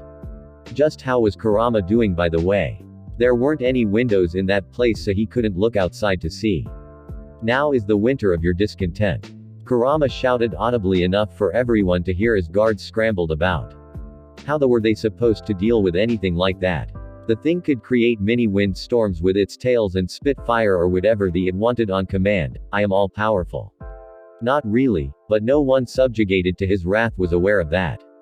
Naruto had allowed him more than enough chakra to play around with against jerks like this. Where did this thing come from? One of the embattled and in over their heads guards asked fearfully as Kurama turned in another direction and fired a powerful jet stream of fire from his mouth. We're not near the Grand Line. Nothing like this should exist anywhere around here. Screw that. It's here, so how do we kill it? They had to duck behind a ruined wall as of tails swiped overhead, taking out loads of men that hadn't had the same idea in other places. Who are we supposed to call about this? How about God? Yeah, I think calling God would be the only thing we can do right now to stop this. A small den mushi on the wrist of one of the men relayed a message that caused him to pale as he relayed it to his comrades. When it rained it poured apparently. The guards keeping watch at the end of the bridge confirmed 17 unmarked ships coming this way. Unmarked. Pirates. No Jolly Roger, just plain sails with red flags at the top. We need to get away from this thing and run. Haven't you heard about the revolutionaries? Meanwhile, as the work camp guards proceeded to lose it over their doubly bad touch of horrific fortune, Kurama was taking the time to stretch his legs and puff out his chest. It had been a long time since Kurama had gotten to fight something that was actually too afraid of him to do anything useful to stop his rampage. Those were the good old bad days.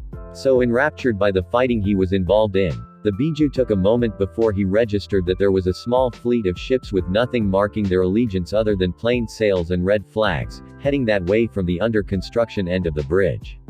What they were coming for, he didn't know. If they belonged to the Tequila Wolf Guards, wouldn't the ships have come from the completely opposite direction where the bridge had been built from? So chances were that they weren't their reinforcements, especially since he had heard them all screaming about who there would be that could help them as far away as they were from an actual island. So the jury was out. Could he destroy those or not? And then one of the ships swung a cannonball at him, officially taking the decision out of his hands. Well, Naruto did say that the guys in red were fair game. He could probably spin that so it meant red flags too. It'd probably be more fun than crushing people on foot. Yeah, he was probably fine. But as he walked past the cells he finally found the one that he was looking for. With an unreadable expression on his face, Naruto used his bare hands to rip the barred doors off of the hinges and hurl it aside. I've got a ton of questions right now, he started to say as he walked inside and kneeled down in front of the figure on the floor. But that can wait, because you don't look so wow right now, Robin-chan. And indeed it was Nico Robin, lying on the floor, drenched in seawater and bound with seastone shackles. She was dressed in a blue jumpsuit that was standard for the slaves building the bridge to wear. It seemed to be the kind of outfit that she wouldn't be caught dead in if she could help it, but even then she was able to make it look good on her, mostly because the front zipper was undone enough to expose ample cleavage. Being soaked with seawater and cuffed in seastone seemed like overkill, but this was Robin. He had to hand it to those slaver pricks. They knew well enough to ensure that such a smart girl wasn't able to work her way out of their custody. Despite her rather compromising situation and position of weakness, she still managed to sit up onto her knees to face him. I don't know how you knew I was here, but I can say that I certainly won't complain about it.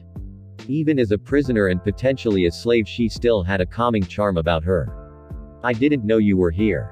Some idiot that didn't know what they were doing called me by throwing the kunai I gave you. Naruto informed her as he checked over her cuffs.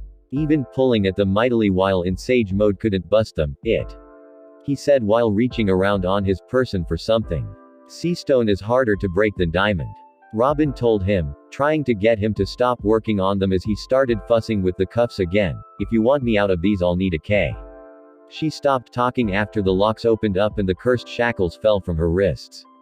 In Naruto's hands were a small set of lockpicking tools that he placed back within his supply pouch. Never mind. Well, look at you. Not just brute force, I see. Naruto smiled as his sage mode faded from the small amount of energy he had managed to gather while he had been outside, and he helped her up. No, that just seems to be what works best most of the time. He didn't need sage mode to hear the barking of guards coming their way. And them with no way out other than the roof he had crashed through. Can you fight? And how did you of all people even get captured to begin with? Extenuating circumstances, Robin said, rubbing her chafed wrists and frowning at everything that had transpired, and give me a moment. I'll be fine in just a bit. She just needed a bit of time to dry off a touch. Take your time, Naruto said, as he walked outside of the cell already making hand seals. The moment he stepped into the hull of the prison block he slammed his hands onto the ground. Kuchios, Gamaguchi Shibari, summoning, Toadmouth bind. Guards turned the corner as Naruto had his palms on the floor and pointed their rifles at Naruto, all set to fire on cue. Focused on the strange intruder, they never noticed that the walls of the prison level had turned pink and fleshy, moving as if it were alive only with prison cell bars in certain openings. Needless to say, the cognizant prisoners were quite freaked out. Put your hands up. Naruto stood up and placed his hands on his hips as he raised an eyebrow. No. Confused looks went around from the Tequila Wolf guards at the extremely casual response from this random guy that appeared from who knew where, but we've got guns. I don't care. And indeed he didn't, because they didn't even know that their legs were trapped in the stomach of a mountain toad up past their ankles. The guards all looked at each other. The guy wasn't begging, running, attacking, or anything, and they were all aiming right at him. That doesn't make any sense. A shrug and a humorless chuckle came from Naruto, who didn't seem to have enough patience with the men to humor them. Too bad. Before he could make a move to quickly decimate the aimed troops, the option was taken out of his hands when arms sprouted on the bodies of each of them. Trying to fleur. Clutch 30 hands. Clutch. In one move, all of those arms grabbed the guards as necessary and bent their torsos to the extent that their back had been broken. That was brutal. Naruto commented dryly. He couldn't blame her either. It wasn't like these were the best of people. Do you have to break everyone's back when you beat them? That's kind of excessive, he said as he snapped his fingers and the hull turned back into normal walls.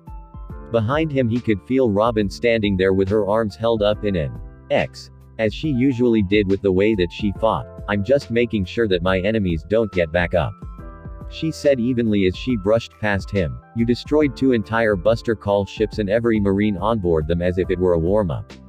You literally incinerated most of one. I'm sure it was painless, mostly. Naruto defended weakly, as Robin fished keys to the cells off of one of the broken guards. Come on, we need to get Valentine-chan and Kurama so we can figure out how to get all of these prisoners out of this place. Where is your crew, by the way? It's a very long story that started after all broke loose on Sabayati Archipelago. Robin told him as she quickly moved from cell to cell, opening the doors. How did you manage to defeat Bartholomew Kuma, by the way? Busy in his own right as he sent clones down the stairs to clear the way for any fleeing slaves once they were freed, Naruto also had a Fudan Rasengan forming in between 2 of his hands that he started using to carefully carve a hole in the wall of the tower lest it grow unstable and simply explode. Still, it was an easy enough tale to remember. I kind of dumped him on a deserted island in the middle of the calm belt with Horatian and ditched him there. There's no way what I actually did to finish him killed someone that tough. If I'd kept fighting him, even if I'd won, I wouldn't have had much gas left in the tank to get back to Thriller Bark or my ship. He then recoiled slightly when he felt a slap on the back of his head from an arm that had sprouted there. Oi, what was that for? You a fan of the Shichibukai or something? So that was why Kuma still managed to appear out of nowhere in that battle against the pacifista cyborgs after everyone had figured that Naruto had gone and dealt with him. Still, managing to fight someone like that to a finish had to be a harsh challenge after wasting so much power trying to help them fight Ors beforehand. Besides, he apparently had no clue that Kuma could basically teleport similarly to him, otherwise he probably wouldn't have UMED that such a thing would be a fix, so that was another thing as well. Yes, Robin understood this, but knowing now after the fact the extremely indirect reason that her crew had been so abruptly separated from one another was right there in front of her, even with all of her skills of reasoning and deduction couldn't stop her basic knee-jerk reaction. No, never mind. It's just that he's the reason I'm here. He fought against us and used one of the abilities of his devil fruit to send us all to random corners of the world. It was a good thing he was done carving, because Naruto's control over the volatile Rasengan sped enough to blow up in his hand and knock the slab of wall out and down to the ground far below. What? You heard me. Kuma split us all up during the Marines' attack on the pirates at the archipelago. What? Ignoring him the second time, Robin walked over to the hole in the wall that Naruto had carved as his clones started escorting other people out. As she looked down, she raised an eyebrow at the sight of a gigantic fox jumping onto the surface of the ocean from the bridge. What exactly do you call that? Kurama was about to get into a shootout with a small fleet of ships, and he'd seen those subtle little flags that they flew high above them before. One time before, right before he met the world's most dangerous criminal. Crap. He already had the Marines crawling up his as the enemy of the Foxhound pirates. He didn't need the exact opposite end of the spectrum lining up to take swaws at him either. Inciting both the Revolutionary Army and the Marines would be the equivalent of being caught between a rock and a hard place. Naruto could feel the atmospheric pressure shift and could see black and white chakra being gathered in front of Kurama's face by his tails. His eyebrows jumped up past his headband and he quickly hurled a Hiraishin Kunai at the Kyuubi before holding onto Robin tightly and teleporting away. This had a very real chance to end extremely poorly. As he barely noticed the knife in his back, Kurama was completely surprised when Naruto appeared on top of his head and kicked some of his tails out of position to disrupt the chakra ratio he needed to form a Baijudama. What's the big idea, idiot? That's dangerous. No Baijudama. What the? Naruto shouted, almost effing out at the sight of his partner even thinking of trying such a thing. I know we're at sea and you're excited to fight, but God. You said to go nuts. Those were your exact words. Guys in red are fair game. Yeah, but the only thing red on those ships are the flags. I'm colorblind. Bull. When you use Rinnegan I have your field of vision, so I know that's a lie. As they continued to argue, one of the lead ships swung another cannon blast in their direction. Kurama turned his head and let out a sea-rending roar that slowed the ball in midair enough for him to casually swat away with a tail. Thank you. But still, don't fight with these people. I don't really like them, but we're not on their bad side yet. Put your hands up. Okay, so maybe that was unnecessary, but they really did need to de-escalate this somehow. Part of Naruto just wanted to see if Kurama would really do it though, and he had to keep from laughing out loud when indeed Kurama reluctantly put his MIV arm-like paws into the air as if he were at gunpoint, which technically he was. But hey, it worked. And when Kurama placed everyone back onto the bridge with his tails and shrank in size, it seemed to work. No more shooting, which meant that another fleet wouldn't have to be sunken for a misunderstanding.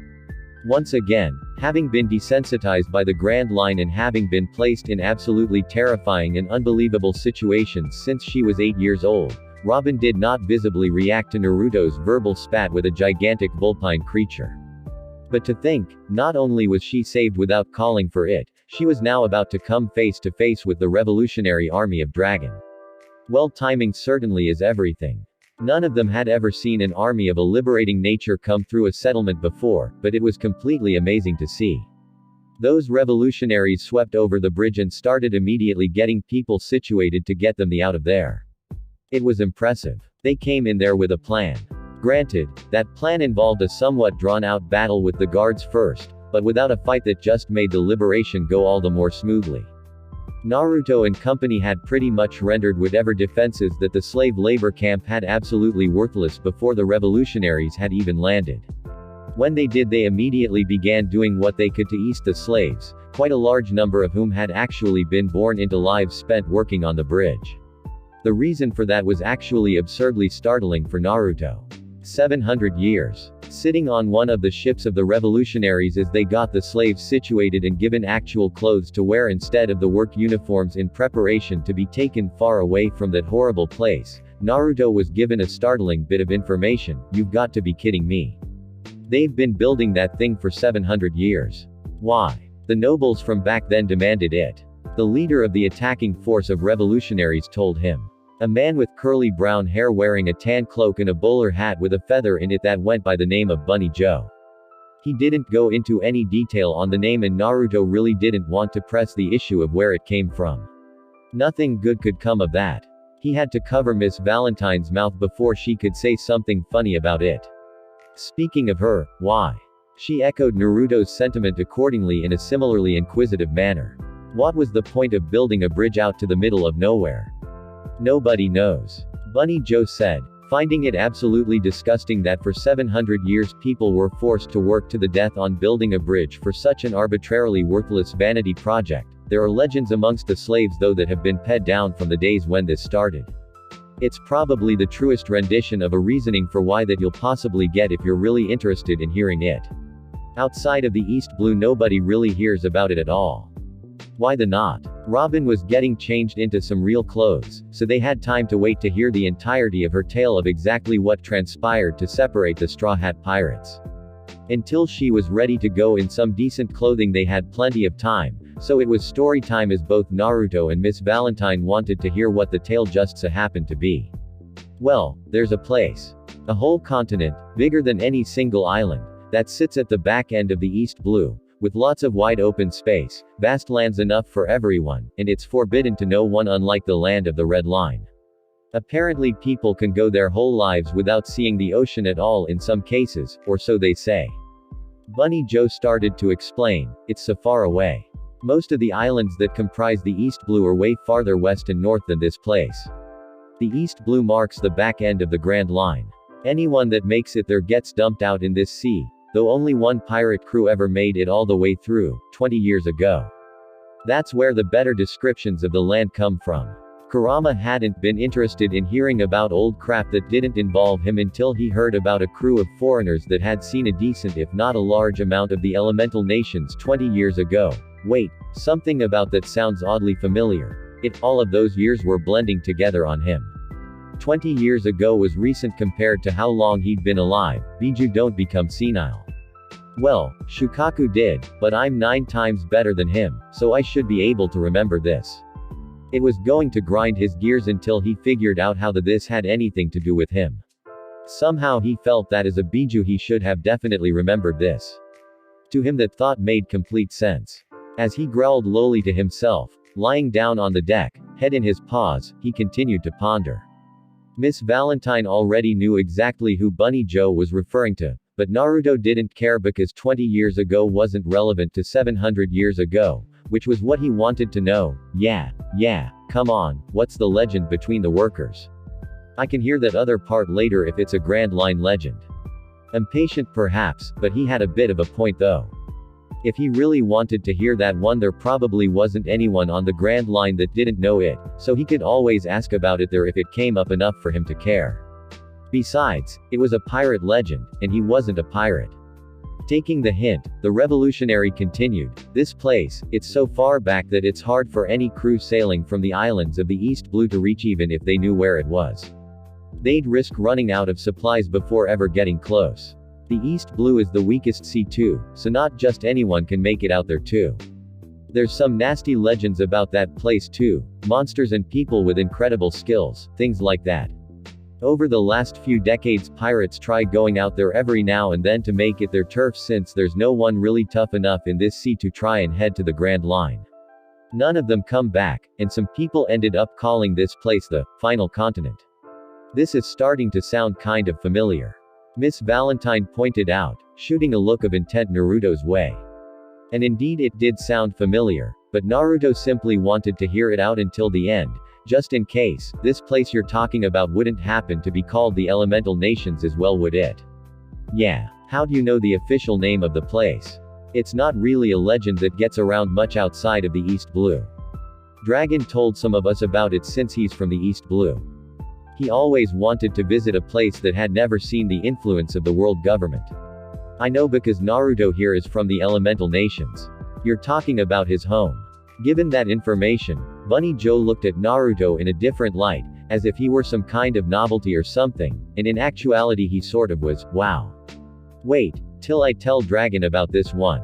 Seriously, he'd have the coolest random bit of information out of the rest of the revolutionaries once he got back to their base of operations. Well, long story short they've been building this bridge to your continent for 700 years. Why? I couldn't tell you. That's something nobody knows. Come on, why is everyone's history shoddy after a certain point in the past? It was really annoying. It didn't matter if it was his home if it was the rest of the world apparently. His homeland was supposed to be far out of the way, even by modern standards of ships. What the happened where building a bridge to that place seemed like a good idea according to the world nobles.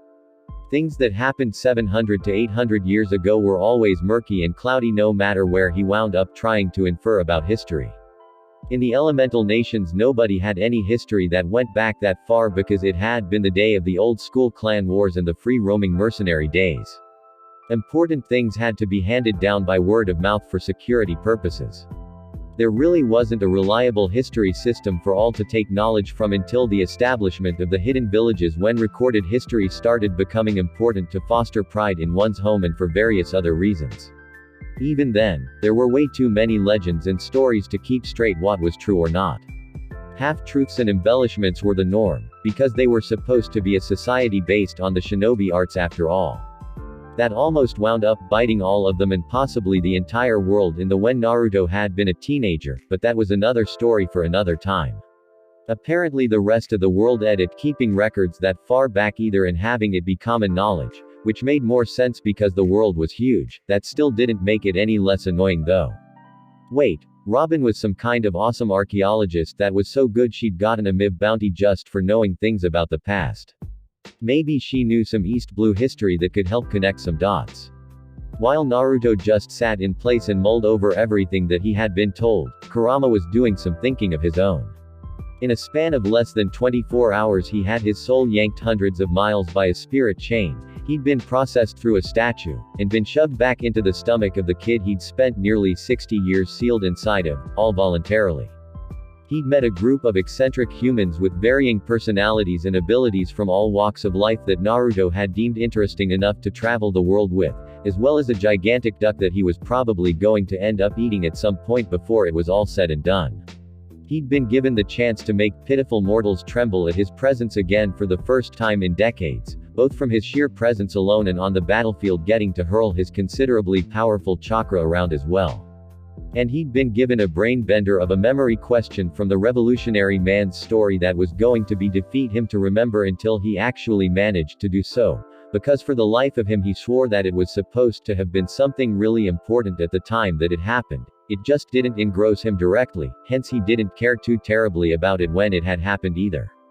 If this was the way that the rest of the trip could be expected to go, Kurama could dare say that he might even be excited to be involved in it. Thanks for listening. I hope you guys liked it. Don't forget to subscribe and leave a like for more what ifs and support the author. See you guys in the next video.